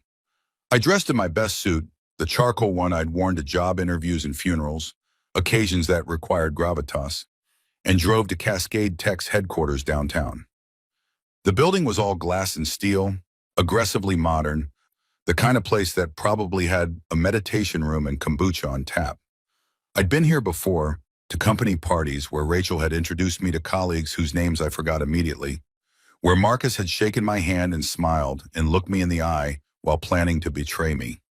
Security directed me to the 14th floor. Jennifer Ward's office overlooked the city, floor-to-ceiling windows that made everything feel exposed. She stood when I entered, mid-40s, professional suit, the kind of face that gave nothing away. "Mr. Rothstein, thank you for coming." She gestured to a chair across from her desk. "Can I get you anything? Coffee? Water?" "I'm fine, thank you." She sat, folded her hands on the desk between us, and got straight to it. "I'll be direct. We've received reports of an inappropriate relationship between two of our employees. Based on the information we've gathered so far, your name has come up as someone who might have relevant knowledge. Before we proceed, I need to clarify, you are under no legal obligation to speak with me. This is entirely voluntary." "I understand. And anything you tell me will be used in our internal investigation and could result in disciplinary action against the employees involved. Are you comfortable with that?" I thought about Rachel, about the job she'd worked so hard for, the career she'd built. Thought about what losing it would mean for her future, for whatever life she was planning with Marcus. Then I thought about the lies, the betrayal, the year of fake fertility treatments, the 2 weeks in the Bahamas paid for with our savings. "I'm comfortable with that," I said. Jennifer pulled out a legal pad. "Walk me through what you know." I did. I told her about discovering the affair, about the phone records and text messages, about the Bahamas trip that Rachel had claimed was a work conference. I told her about Marcus, about how long they'd been colleagues, about the progression from friendship to something more. "Do you have documentation?" Jennifer asked. I pulled out a flash drive I'd prepared specifically for this meeting. "This contains phone records, text messages, credit card receipts, hotel reservations, and security camera footage from your parking garage showing Rachel and Marcus leaving together on multiple occasions when they'd both supposedly worked late." She took the drive, turned it over in her hands. "Security camera footage. How did you obtain that?" "I didn't. A friend who works in building security did. He's prepared to testify if necessary." That was a lie. I'd paid a security contractor $200 to pull the footage, and he'd made it very clear he wouldn't testify to anything. But Jennifer didn't need to know that. She plugged in the drive, opened the files, her face remaining professionally neutral as she scanned through evidence. "This is quite thorough." "I had a lot of time to be thorough." She looked up from the screen. "Mr. Rothstein, I need to ask you something directly. What's your goal here? Are you seeking revenge against your wife and against these employees? Or are you genuinely concerned about company policy violations?" I considered the question. The honest answer was complicated. It was both revenge and principle, hurt and justice, personal pain and legitimate concern about workplace ethics. "My wife had an affair," I said slowly. "That's personal, and it's painful, and yes, I'm angry about it. But she also used company resources to conduct that affair.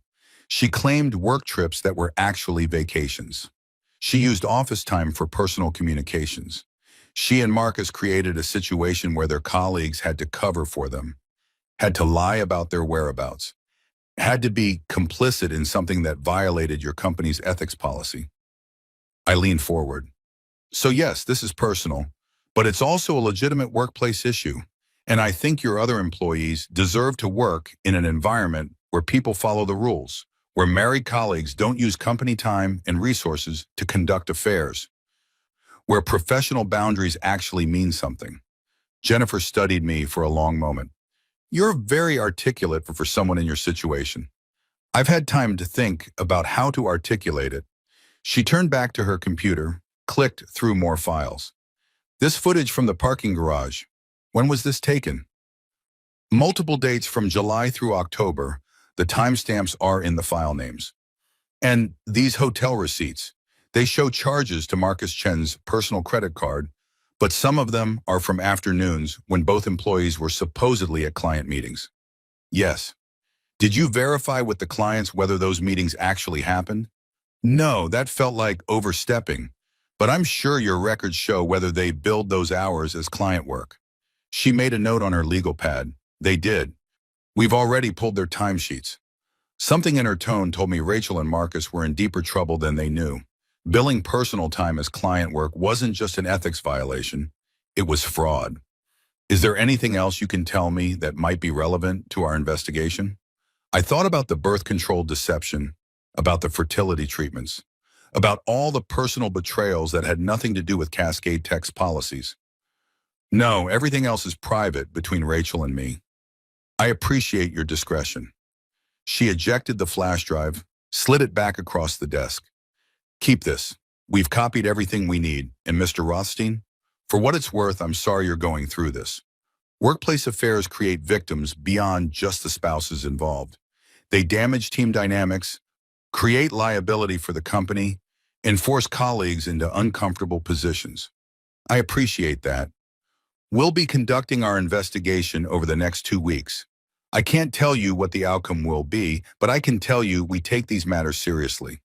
If employees violate our ethics policy, especially if they commit timesheet fraud, there are consequences. I stood to leave, shook her hand. Thank you for your time. Mr. Rothstein? She walked me to the door. I've been doing this job for 15 years. I've seen a lot of workplace affairs. Most of the betrayed spouses who come in here are angry, vengeful, looking to cause maximum damage. You're not like that. I'm angry, I said honestly. I'm very angry. But I'm trying to channel it into something constructive instead of destructive. Well, you're doing a remarkable job. I hope you find peace with all of this. I rode the elevator down 14 floors, walked through the lobby past employees who might have known about Rachel and Marcus, who might have covered for them, who might have watched my marriage dissolve in real time while pretending ignorance. Outside, the November air felt sharp and clean. I stood on the sidewalk for a moment, letting it clear my head, trying to process what I'd just done. I'd potentially cost Rachel her job, her career, the financial independence she'd fought so hard for. I waited to feel guilty, waited for remorse to hit me, for second thoughts to creep in. But all I felt was tired, and maybe underneath that, the smallest flicker of satisfaction. My phone buzzed, a text from an unknown number. This is Marcus. We need to talk. Now, meet me at the coffee shop on 5th. I stared at the message, debated ignoring it, then decided why not. One more conversation, one more chance to hear him try to explain the inexplicable. I texted back. 30 minutes. Marcus was already there when I arrived, sitting at a corner table with the 2 cups of coffee going cold in front of him. He looked terrible, unshaven, rumpled, like he'd slept in his car. His leg was bouncing under the table, nervous energy radiating off him in waves. Thanks for coming, he said as I sat down. You have 20 minutes. Talk. HR called me in yesterday, asked me questions about Rachel, about our relationship, about work trips and client billing. They're investigating us, James. They're looking at timesheet records and expense reports, and he ran his hands through his hair. Did you talk to them? I answered their questions honestly. You gave them evidence. Security footage, credit card receipts. You're trying to get us fired. I'm trying to get divorced. What your employer does with information about your ethics violations is their choice, not mine. Ethics violations. He laughed bitterly. That's what you're calling it? We fell in love, James. That's not a violation. You fell in love on company time. You billed personal hours as client work. You used office resources to conduct an affair. That's not romance, Marcus. That's fraud. He slumped in his chair. Rachel's going to lose her job. They basically told her that yesterday, and I'll probably lose mine too. We'll both be blacklisted in the industry, unable to get references, starting over from nothing. Consequences, I said simply. For what? For being human? For making mistakes? For lying, for stealing company time, for creating a hostile work environment where your colleagues had to cover for you. I leaned forward. You want to know what really bothers me about this, Marcus? Not that you fell in love with my wife. Feelings happen, I get that. What bothers me is how entitled you both are, how you act like the rules don't apply to you, like you should be able to conduct an affair on your employer's dime and face no consequences because your feelings are special. That's not It is fair. You made choices, adult choices. Now you get adult consequences. That's how the world works. He stared at his coffee, and I watched him realize that charm wouldn't work here, that I wasn't someone he could sweet talk or manipulate. What do you want from me, James? An apology? I already gave you one. Groveling? I'll do it if that's what it takes. I don't want anything from you. I wanted the truth, which I got. I wanted the affair documented, which it is. I wanted to make sure everyone knew what really happened, and now they do. There's nothing else you have that I need. Rachel said you're destroying her life out of spite. Rachel destroyed her own life. I'm just refusing to help her hide the wreckage. I stood up. Your 20 minutes are up. Don't contact me again. Wait. He grabbed my arm, and I looked down at his hand until he released it. Just one thing. The question you asked her about me having an illness. There really isn't one, is there? No, so why? Because I wanted her to feel afraid. I wanted her to panic, to run to a doctor, to sit in a waiting room imagining worst-case scenarios. I wanted her to experience a fraction of the fear I felt when I got tested for STDs, because my wife had been sleeping with someone else without my knowledge. I met his eyes. I wanted her to understand that actions have consequences beyond just the ones you intend. Understanding dawned on his face. That's psychological warfare. That's karma. I walked out before he could respond, left him sitting there with his cold coffee and his crumbling future. The satisfaction I'd been waiting for finally arrived. Not a flood, just a trickle, but real. Marcus understood now. Understood that I wasn't going to be passive or forgiving or understanding. Understood that there was a price for what he'd done, and I was going to make sure he paid it. My phone buzzed as I reached my car. Jennifer Ward, thank you for your cooperation today. Your information was very helpful. Then 30 seconds later, another text from an unknown number. I opened it expecting more from Marcus, but it was Rachel.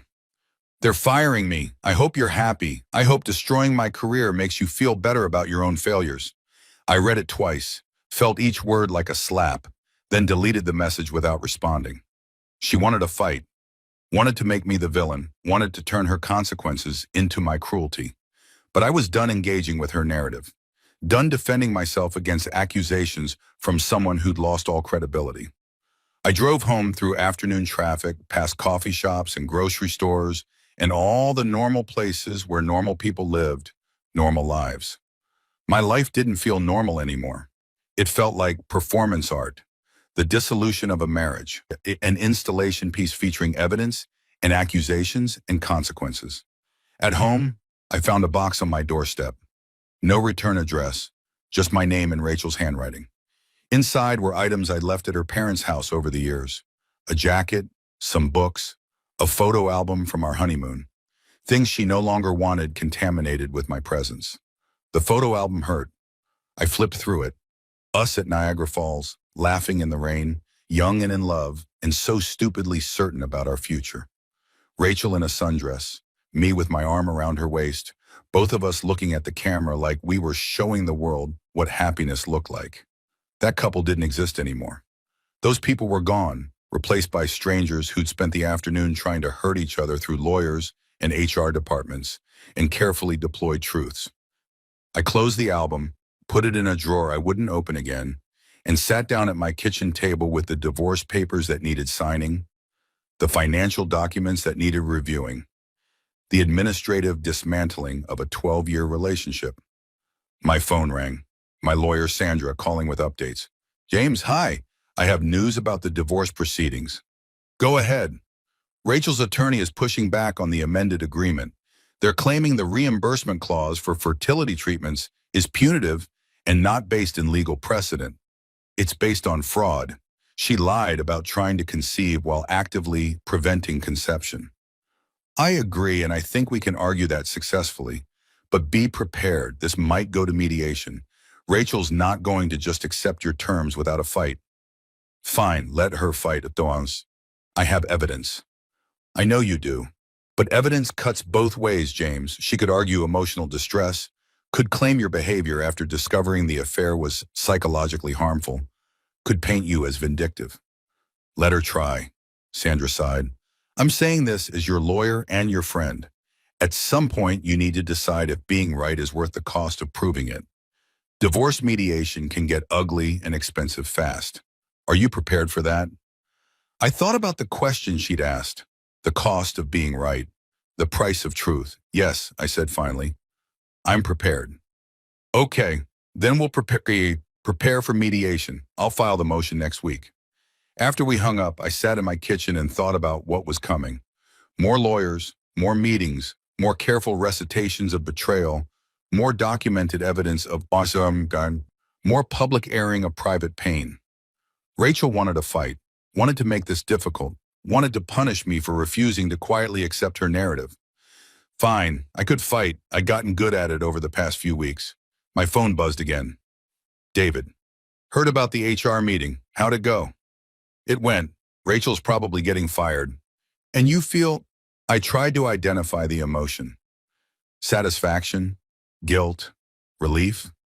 It was all tangled together, impossible to separate. I feel like I did what I had to do, I typed back. Whether that makes me right or just vindictive, I don't know anymore. For what it's worth, I think you were right. She made choices. You're just making sure those choices have consequences. I wanted to believe that, wanted to think I was motivated by justice rather than revenge, by truth rather than cruelty. But sitting alone in my kitchen, surrounded by evidence of my dissolving marriage, I wondered if there was really a difference, if pursuing truth with this much determination wasn't just revenge in a prettier package, if I was becoming someone I'd recognize when this was all over. I didn't have answers, just questions and evidence and the slow, grinding work of ending a marriage while trying to preserve my integrity. Outside, the sun was setting, painting the kitchen in shades of orange and gold. Beautiful. Indifferent. The world kept turning, regardless of my pain, regardless of Rachel's consequences, regardless of whether any of this mattered in the long run. I pulled out the final piece of evidence I'd been saving, the thing I hadn't shown anyone yet, not even David, the revelation that would change everything one more time. But not tonight. Tonight I was too tired for more truth-telling, more revelations, more carefully orchestrated justice. Tonight I would just sit in my kitchen and watch the sun set and try to remember who I was before all of this started. Tomorrow I would detonate the last bomb. Tomorrow would be the final reckoning. But tonight I would rest. Thursday morning I woke with the kind of clarity that comes from decisions already made, from crossing a threshold you can't uncross. Today was the day, the final truth, the last piece that would reframe everything that had come before. I'd been holding this back deliberately, strategically, waiting for the moment when it would have maximum impact, when Rachel thought she'd seen all my evidence, heard all my accusations, faced all her consequences. Now was that moment. I sent 3 emails before breakfast. To Rachel's lawyer, scheduling emergency mediation, new evidence has come to light that affects asset division. To my lawyer, Sandra, we need to talk, this morning if possible. It's urgent. To Rachel, we need to meet, today, 2 p.m. at the house. Come alone, this is important. Then I pulled out the folder I'd been keeping locked in my desk drawer for 2 weeks. The one even David hadn't seen. The one containing evidence so explosive it would fundamentally alter the entire divorce. Sandra called at 9. What's this about new evidence? Can you come to my house? I need to show you something in person. James, if this is just more texts or photos, it's not. Trust me, you need to see this. She arrived at 10, briefcase in hand, professional skepticism on her face. I led her to my office, closed the door and handed her the folder. This is a financial forensic report commissioned from a private investigator, I said. It covers Rachel's banking activity for the past 3 years. Sandra opened the folder, started reading, and her expression shifted from skeptical to shocked to something like awe. Holy shit. Keep reading. She flipped through pages, her lawyer brain processing implications faster than she could articulate them. This is, James, do you understand what this means? I understand exactly what it means. Rachel's been hiding assets, significant assets. This offshore account, these transfers. She's been systematically moving money out of your joint accounts into accounts you don't have access to for 3 years. 2 years and 8 months, according to the report. It started small, 100 here, 200 there, but it escalated. The report estimates she's hidden approximately 127,000 from the marital estate. Sandra looked up from the papers, her face pale. Have you confronted her about this? Not yet. I wanted to talk to you first. Understand the legal implications. The legal implications are significant. If she's been hiding assets during divorce proceedings, that's fraud. The court will not look kindly on this. She could lose her claim to any shared property. You could potentially get a much larger share of the marital assets.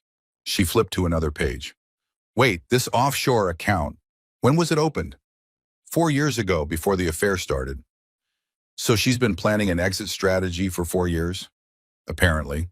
Sandra sat down heavily in my desk chair. James, this changes everything.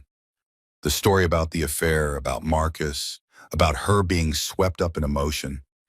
It all falls apart when you realize she's been preparing to leave you for years. This is premeditated financial fraud. I know. And you've been sitting on this for how long? I found out 2 weeks ago. The investigator finished his report the day after Rachel signed the initial divorce papers. Why didn't you tell me immediately? Because I needed to think about what I wanted to do with the information. Because once I deployed this, there was no going back. Because I stopped, tried to articulate something I'd been feeling but hadn't named. Because this is the nuclear option, Sandra. This doesn't just end our marriage. This destroys Rachel financially, legally, possibly criminally. And I needed to be absolutely certain I was willing to do that. And are you certain? I thought about the question. About Rachel crying in our dining room. About her losing her job. About the consequences she was already facing. Thought about whether adding this to the pile was justice or just cruelty. Then I thought about the birth control deception. About a year of my life spent trying to conceive a child she was actively preventing. About her planning an exit strategy for 4 years while I was planning our future. Yes, I said, I'm certain. Sandra closed the folder. Then we file an emergency motion to freeze all her accounts pending investigation of asset concealment. We amend the divorce petition to include fraud allegations. And we prepare for this to get very, very ugly. How ugly? Potential criminal charges ugly. Jail time ugly. This isn't just civil court anymore, James. If the DA gets interested in financial fraud during divorce proceedings, Rachel could be facing felony charges. The weight of that settled over me. I'd known this was serious, but hearing it articulated in terms of criminal liability made it real in a new way. I don't want her to go to jail, I said slowly. I want her to face consequences, but not that. Then we offer her a deal. She returns all the hidden assets, accepts an amended divorce agreement heavily weighted in your favor, and we don't pursue criminal charges. She gets to walk away with something instead of nothing. That seems fair. Fair. Sandra laughed without humor. James, none of this is fair. She stole over 100,000 from your marriage while planning to leave you. Fair would be her in handcuffs.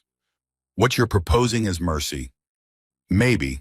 Or maybe it was just exhaustion. The knowledge that pursuing maximum punishment would require more energy, more time, more of my life spent locked in combat with someone I used to love.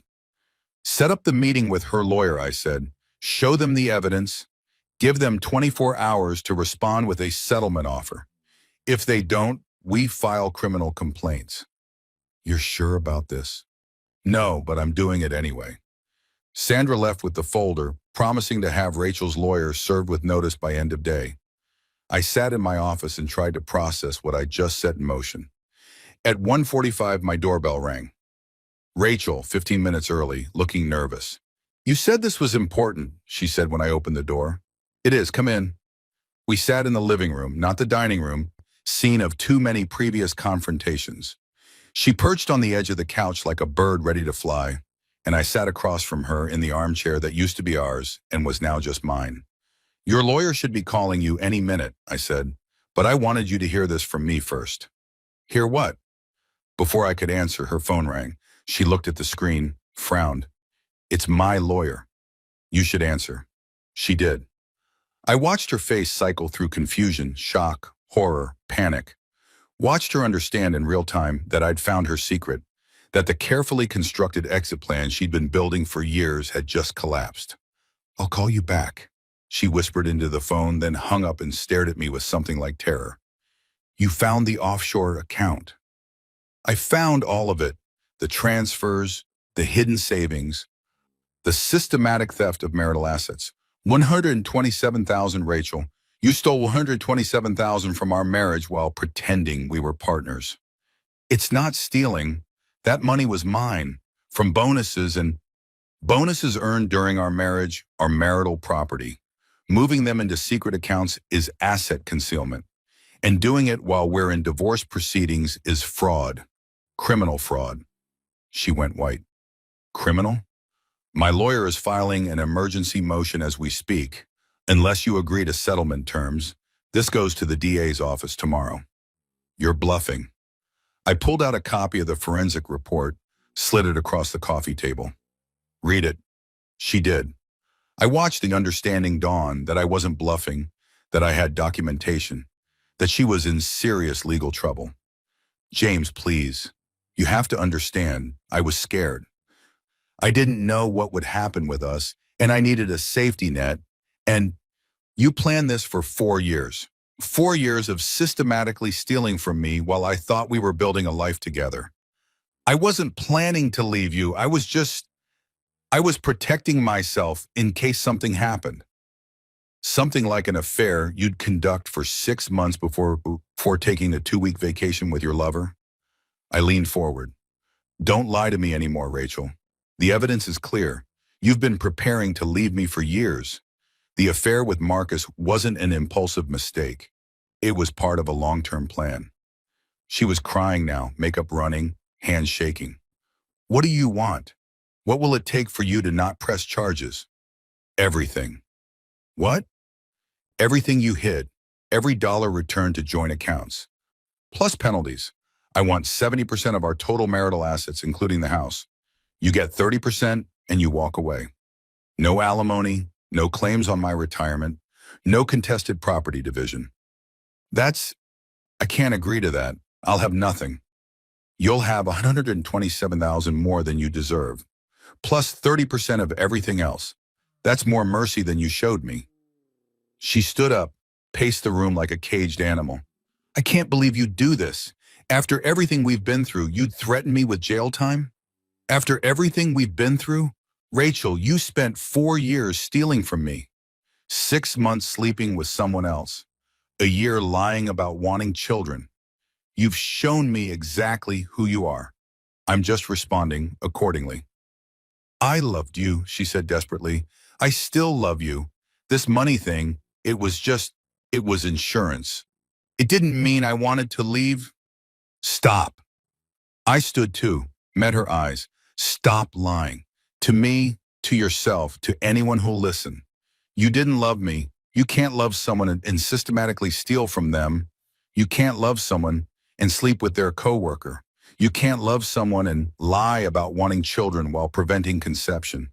Whatever you felt for me, it wasn't love. It was convenience. It was comfort. It was having someone to pay half the mortgage while you built your escape plan." She sank back onto the couch, sobbing. "I'm sorry. God, James, I'm so sorry. I never meant for any of this to happen. You meant all of it. Every transfer, every law, every choice. You just didn't mean to get caught." Her phone rang again. Her lawyer, probably with more details about the charges she was facing. She ignored it, let it ring through to voicemail. "What do I do?" she whispered. "You take the settlement. You return the money. You accept 30 and count yourself lucky I'm not pursuing criminal charges. And Marcus? What about him? Does he know about this? About the money?" I hadn't even considered that angle. "I don't know. Did you tell him?" "No, I didn't tell anyone. It was my safety net in case I what? Left you? Wasn't that supposed to be my line? You're the one who had the affair, who stole money, who was planning an exit." She looked at me with something like desperation. "What if I give everything back? What if I agree to your terms and we try again? We go to counseling, we work through this, we No. James, please. No, Rachel. There's no coming back from this. Not the affair, not the money, not the lies. You killed our marriage. You don't get to resurrect it just because the consequences are scarier than you expected. She sat there crying, and I felt nothing. No sympathy, no regret, not even satisfaction. Just emptiness. Just the hollow realization that I was looking at a stranger wearing my wife's face. You have until tomorrow at 5 p.m. to accept the settlement terms, I said. After that, we file criminal complaints and let the courts handle everything. Your choice. I walked to the door, opened it, waited for her to leave. She gathered her purse with shaking hands, walked past me without looking up. James? She paused on the threshold. When did you stop loving me? I thought about the question, about the moment I'd seen that photo from the Bahamas, about reading the texts, about discovering the birth control deception, about finding the hidden accounts. Honestly, I think you stopped being lovable long before I stopped loving you. I just took a while to notice. She flinched like I'd struck her, then walked to her car. I watched her drive away one more time, probably the last time, and I felt the final thread of connection between us snap. Inside, my phone was ringing. Sandra. Her lawyer just called. They want to negotiate. Tell them my terms are non-negotiable. Full return of assets, 70-30 split, or we go criminal. James, they're asking for 48 hours to review. They have 24. This isn't a negotiation, Sandra. This is consequences. Understood. I'll let them know. I hung up and walked through my house. My house now, not ours. Looked at the furniture we'd bought together, the photos we'd taken, the life we'd built. All of it feeling like a museum now. Artifacts of something that used to exist. My phone buzzed. A text from David. You okay? Define okay, I typed back. Fair point. Want company? Not tonight, I need to sit with this. Okay, but I'm here if you need me. I set down the phone and poured myself a drink. Whiskey, neat, the expensive stuff from the back of the cabinet. Sat in my living room as afternoon faded to evening, as shadows lengthened across furniture that suddenly felt temporary. Tomorrow, Rachel would either accept my terms or face criminal charges. Tomorrow, the divorce would either settle quietly or explode into public spectacle. Tomorrow, I would either close this chapter of my life or commit to fighting it for months, maybe years. But tonight I just sat in the ruins of my marriage and tried to figure out who I was now that it was over. The man who'd gotten married at 22 had believed in forever, had believed that love was enough, that commitment mattered, that promises meant something. The man sitting here at 34 knew better, knew that people lied, that vows broke, that the person you married could become a stranger without you even noticing until it was too late. I didn't know which version of myself I preferred, the naive believer or the cynical survivor. Maybe I'd become some third thing, someone who'd been broken and put himself back together into a different shape, someone who'd learned that truth matters more than peace, that consequences matter more than forgiveness, that sometimes the only way through pain is straight through it. My phone buzzed again. Rachel, I'll sign your agreement. Just please don't press charges. I stared at the message for a long time before responding. Have your lawyer send the signed documents to Sandra by 5 p.m. tomorrow. Thank you. I didn't respond to that. There was nothing to say. She wasn't thanking me for mercy. She was thanking me for accepting the inevitable, for choosing the path that ended this quickly rather than dragging it through courts and trials and public humiliation. I finished my drink, went upstairs to bed, lay in the darkness, trying to feel something about winning, about getting everything I'd asked for, about Rachel finally facing the full weight of her choices. But I felt nothing, just tired, just ready for this to be over. Tomorrow would bring signed papers and transferred funds and the final dissolution of a 12-year marriage. Tomorrow would bring closure, whatever that meant. Tonight I just lay in bed and listened to the house settle around me, to the absence where Rachel used to be, to the silence of a life being dismantled one piece at a time.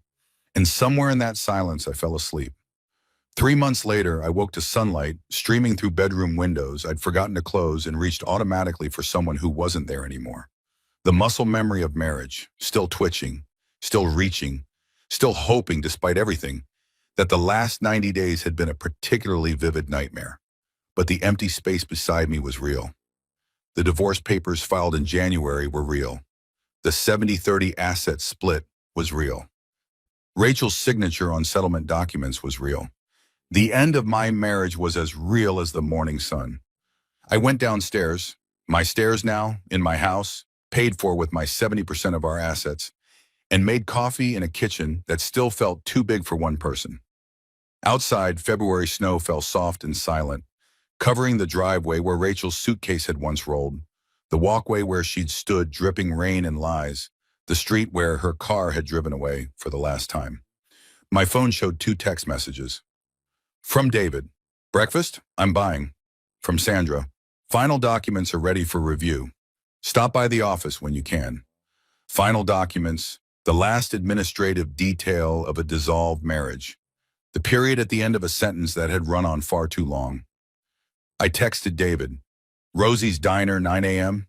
Then I showered, dressed, and drove through snow-quiet streets to meet my best friend for breakfast and closure. David was already there when I arrived, sitting in a booth by the window, 2 cups of coffee going cold between his hands. He looked up when I slid in across from him, studied my face with the practiced eye of someone who'd been watching me barely hold it together for months. You look better, he said. I look the same. No, you actually look better. Less, he gestured vaguely at my face. Less haunted, less like you're one bad day away from a complete breakdown. Maybe I already had my breakdown and you missed it. Did you? I thought about the nights I'd spent staring at ceiling cracks, the mornings I'd forgotten to eat, the weeks that had blurred together into undifferentiated grief. I don't know, maybe. Or maybe I'm still having it, just very slowly. The waitress came, Rosie herself, 60s and cigarette-voiced and kind. The usual, James? I realized I'd been coming here often enough to have a usual. Yeah, thanks, Rosie. She patted my shoulder, that universal gesture of, I heard about your divorce and I'm sorry, then went to put in my order. Everyone in town knows, I said to David. Small towns are like that. Secrets don't last. He took a sip of coffee. How does it feel, being the wronged husband, the sympathetic victim? Exhausting, but satisfying? I considered the question. Over the past 3 months, I'd become a minor celebrity in our social circle. The man whose wife had betrayed him, who'd responded with calm dignity, who'd emerged from the wreckage with his integrity intact. People bought me drinks, offered sympathy, treated me like I'd survived something heroic. I don't know about satisfying, I said finally. Validating, maybe. Everyone knows the truth now. Everyone knows what Rachel did. But it doesn't. I stopped, tried to articulate something I'd been feeling. It doesn't make me feel better. It just makes me feel confirmed. Like, yes, I was right to be hurt. Yes, she was wrong. But that confirmation doesn't heal anything. It just makes the wound official. David nodded slowly. Have you heard from her since the settlement? Once, she emailed to ask about splitting up the last of our shared possessions. I told her to keep whatever she wanted, that I didn't care anymore. And did you care? No, they're just things, furniture and kitchen appliances and photos from a life that doesn't exist anymore. She can have all of it. My breakfast arrived, pancakes I'd ordered out of habit and wouldn't finish. I pushed them around the plate while David watched with the patience of someone who'd spent 3 months watching me not eat. Sandra said the final documents are ready, I said. The divorce is final? Officially final as of February 1st. I'm technically single again. I tried the word out, felt it sit wrong in my mouth. Single, after 12 years of being half of a couple, I'm just me, unattached, alone. You're not alone. You have friends, family, a whole support network of people who I know, and I'm grateful. But it's not the same as having a person, someone who knows all your stories, who understands your weird habits, who can finish your sentences. I set down my fork. I lost more than a wife, David. I lost my witness. The person who could verify my memories, who could confirm that yes, That thing happened. Yes, that's what we said. Yes, we really did promise forever. Rachel was a liar and a thief, not much of a witness, but she was my liar and thief. She was the person I'd built 12 years of history with. And now all that history is what? Contaminated? Unreliable? How much of our marriage was real and how much was performance? I don't even know anymore.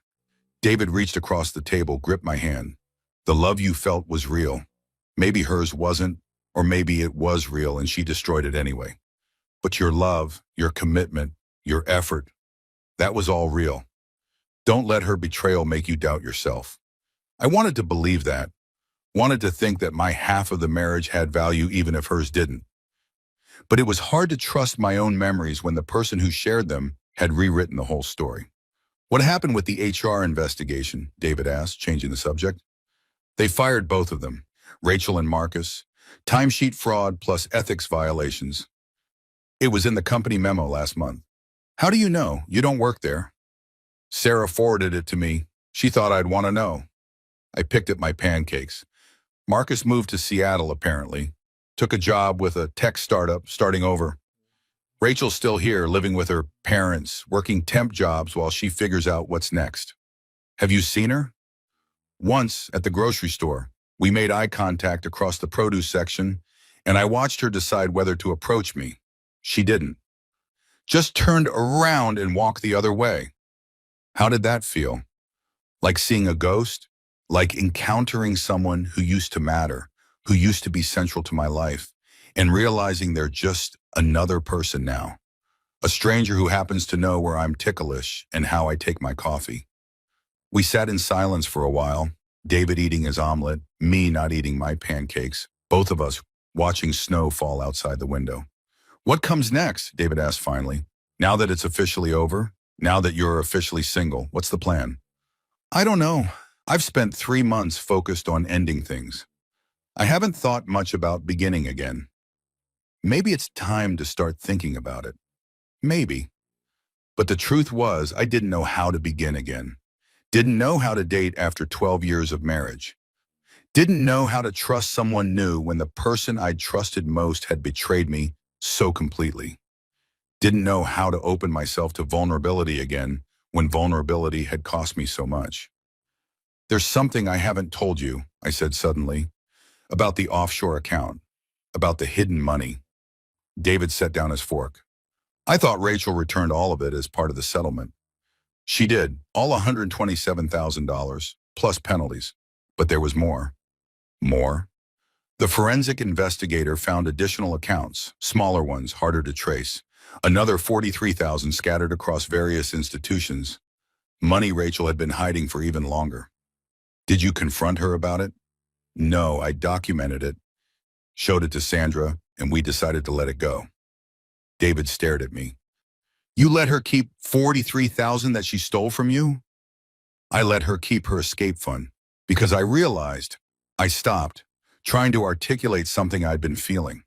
I realized that taking everything would make me feel powerful, but it wouldn't make me feel better. And at some point, revenge stops being justice and becomes just cruelty. So I drew a line. She returned the money she hid during our marriage. She accepted the 70-30 split. And I let her keep the accounts I legally could have claimed but morally felt belonged to her fear more than my anger. James, that's incredibly mature. Or incredibly stupid. I'm not sure which. It's both, but mostly it's you choosing to be the person you want to be instead of the person the situation tried to make you. Maybe. Or maybe I was just tired of fighting. Tired of evidence and accusations and carefully deployed truths. Tired of winning battles that left me feeling hollowed out instead of vindicated. We finished breakfast, David eating, me picking, and walked out into February snow that was already turning to slush. He hugged me goodbye in the parking lot, that brief masculine embrace that communicated everything words couldn't. You're going to be okay, he said. I know it doesn't feel like it yet, but you will be. How do you know? Because you're already okay. You just haven't noticed yet. I drove to Sandra's office, signed the final documents that officially ended my marriage, accepted her congratulations that felt more like condolences.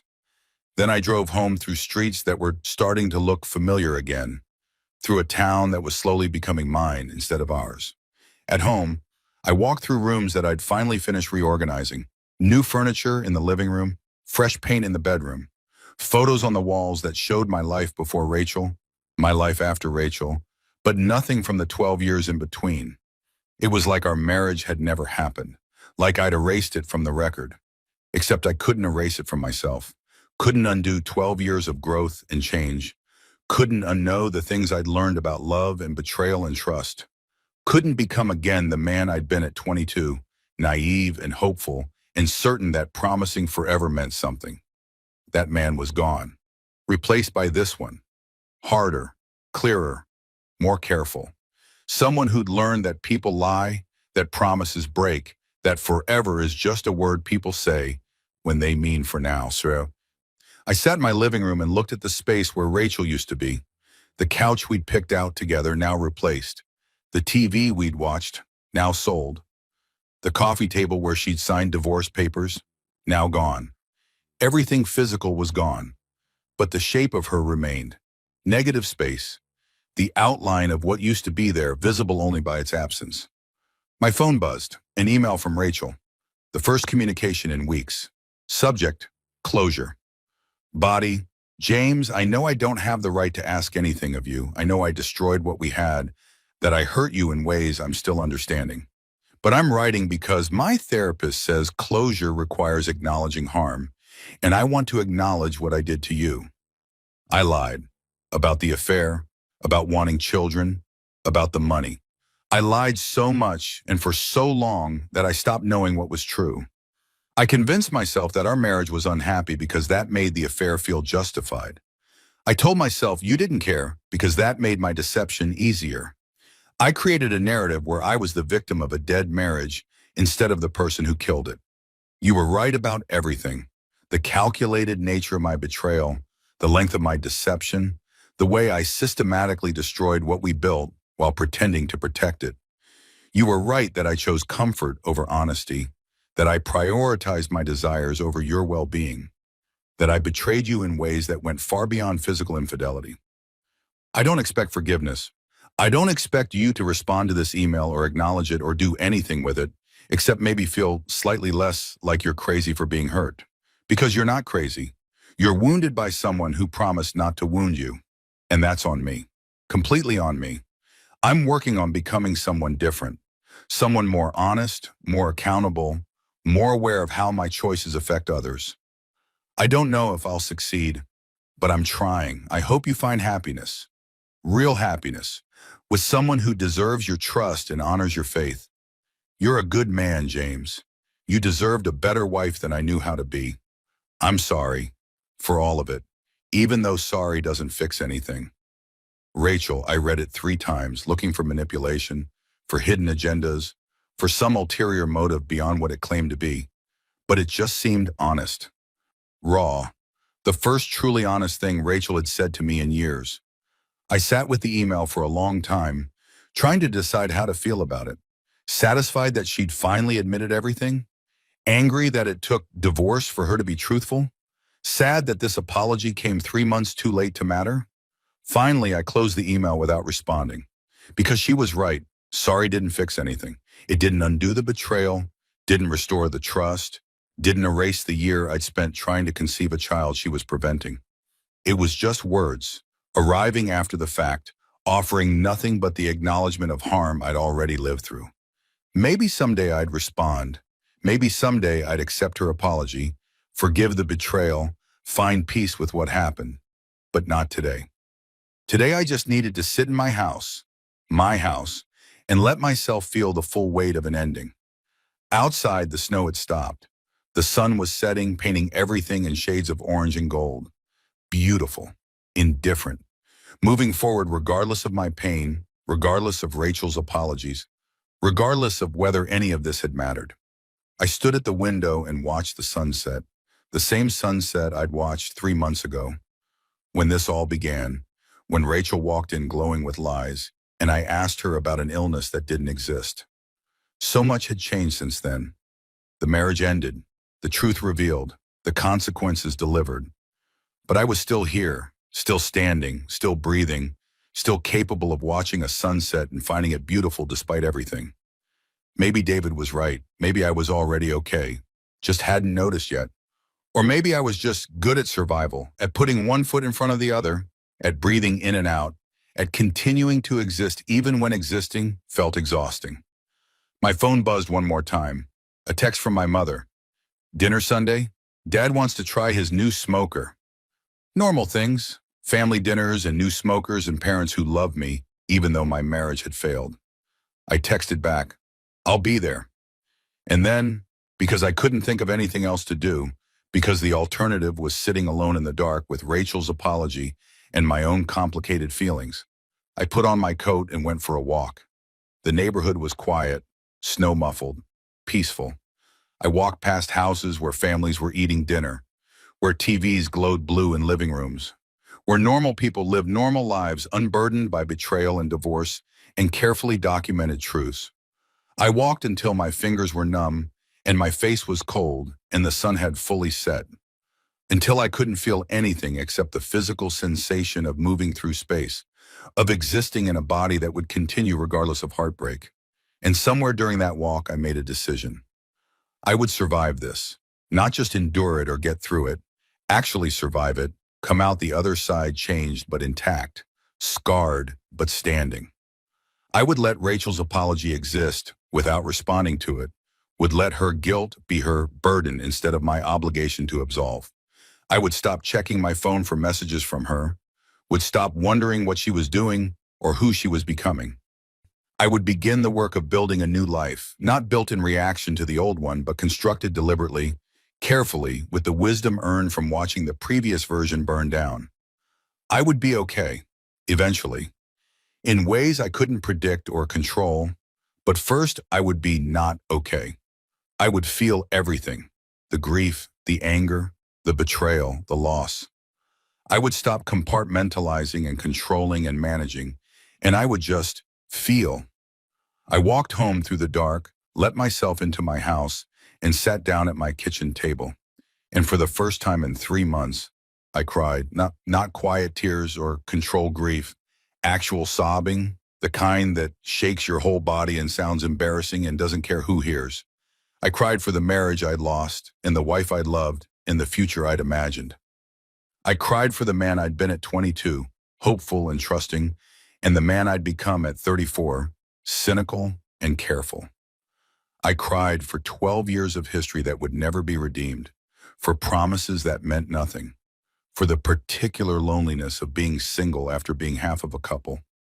I cried until I couldn't cry anymore, until I was empty and exhausted and maybe, finally, ready to start over. And then I went to bed, in my house, in my life, in my future that was terrifying and uncertain and completely, utterly mine. Outside, the world kept turning. Inside, I kept breathing. And that, I told myself, was enough. For now, it was enough.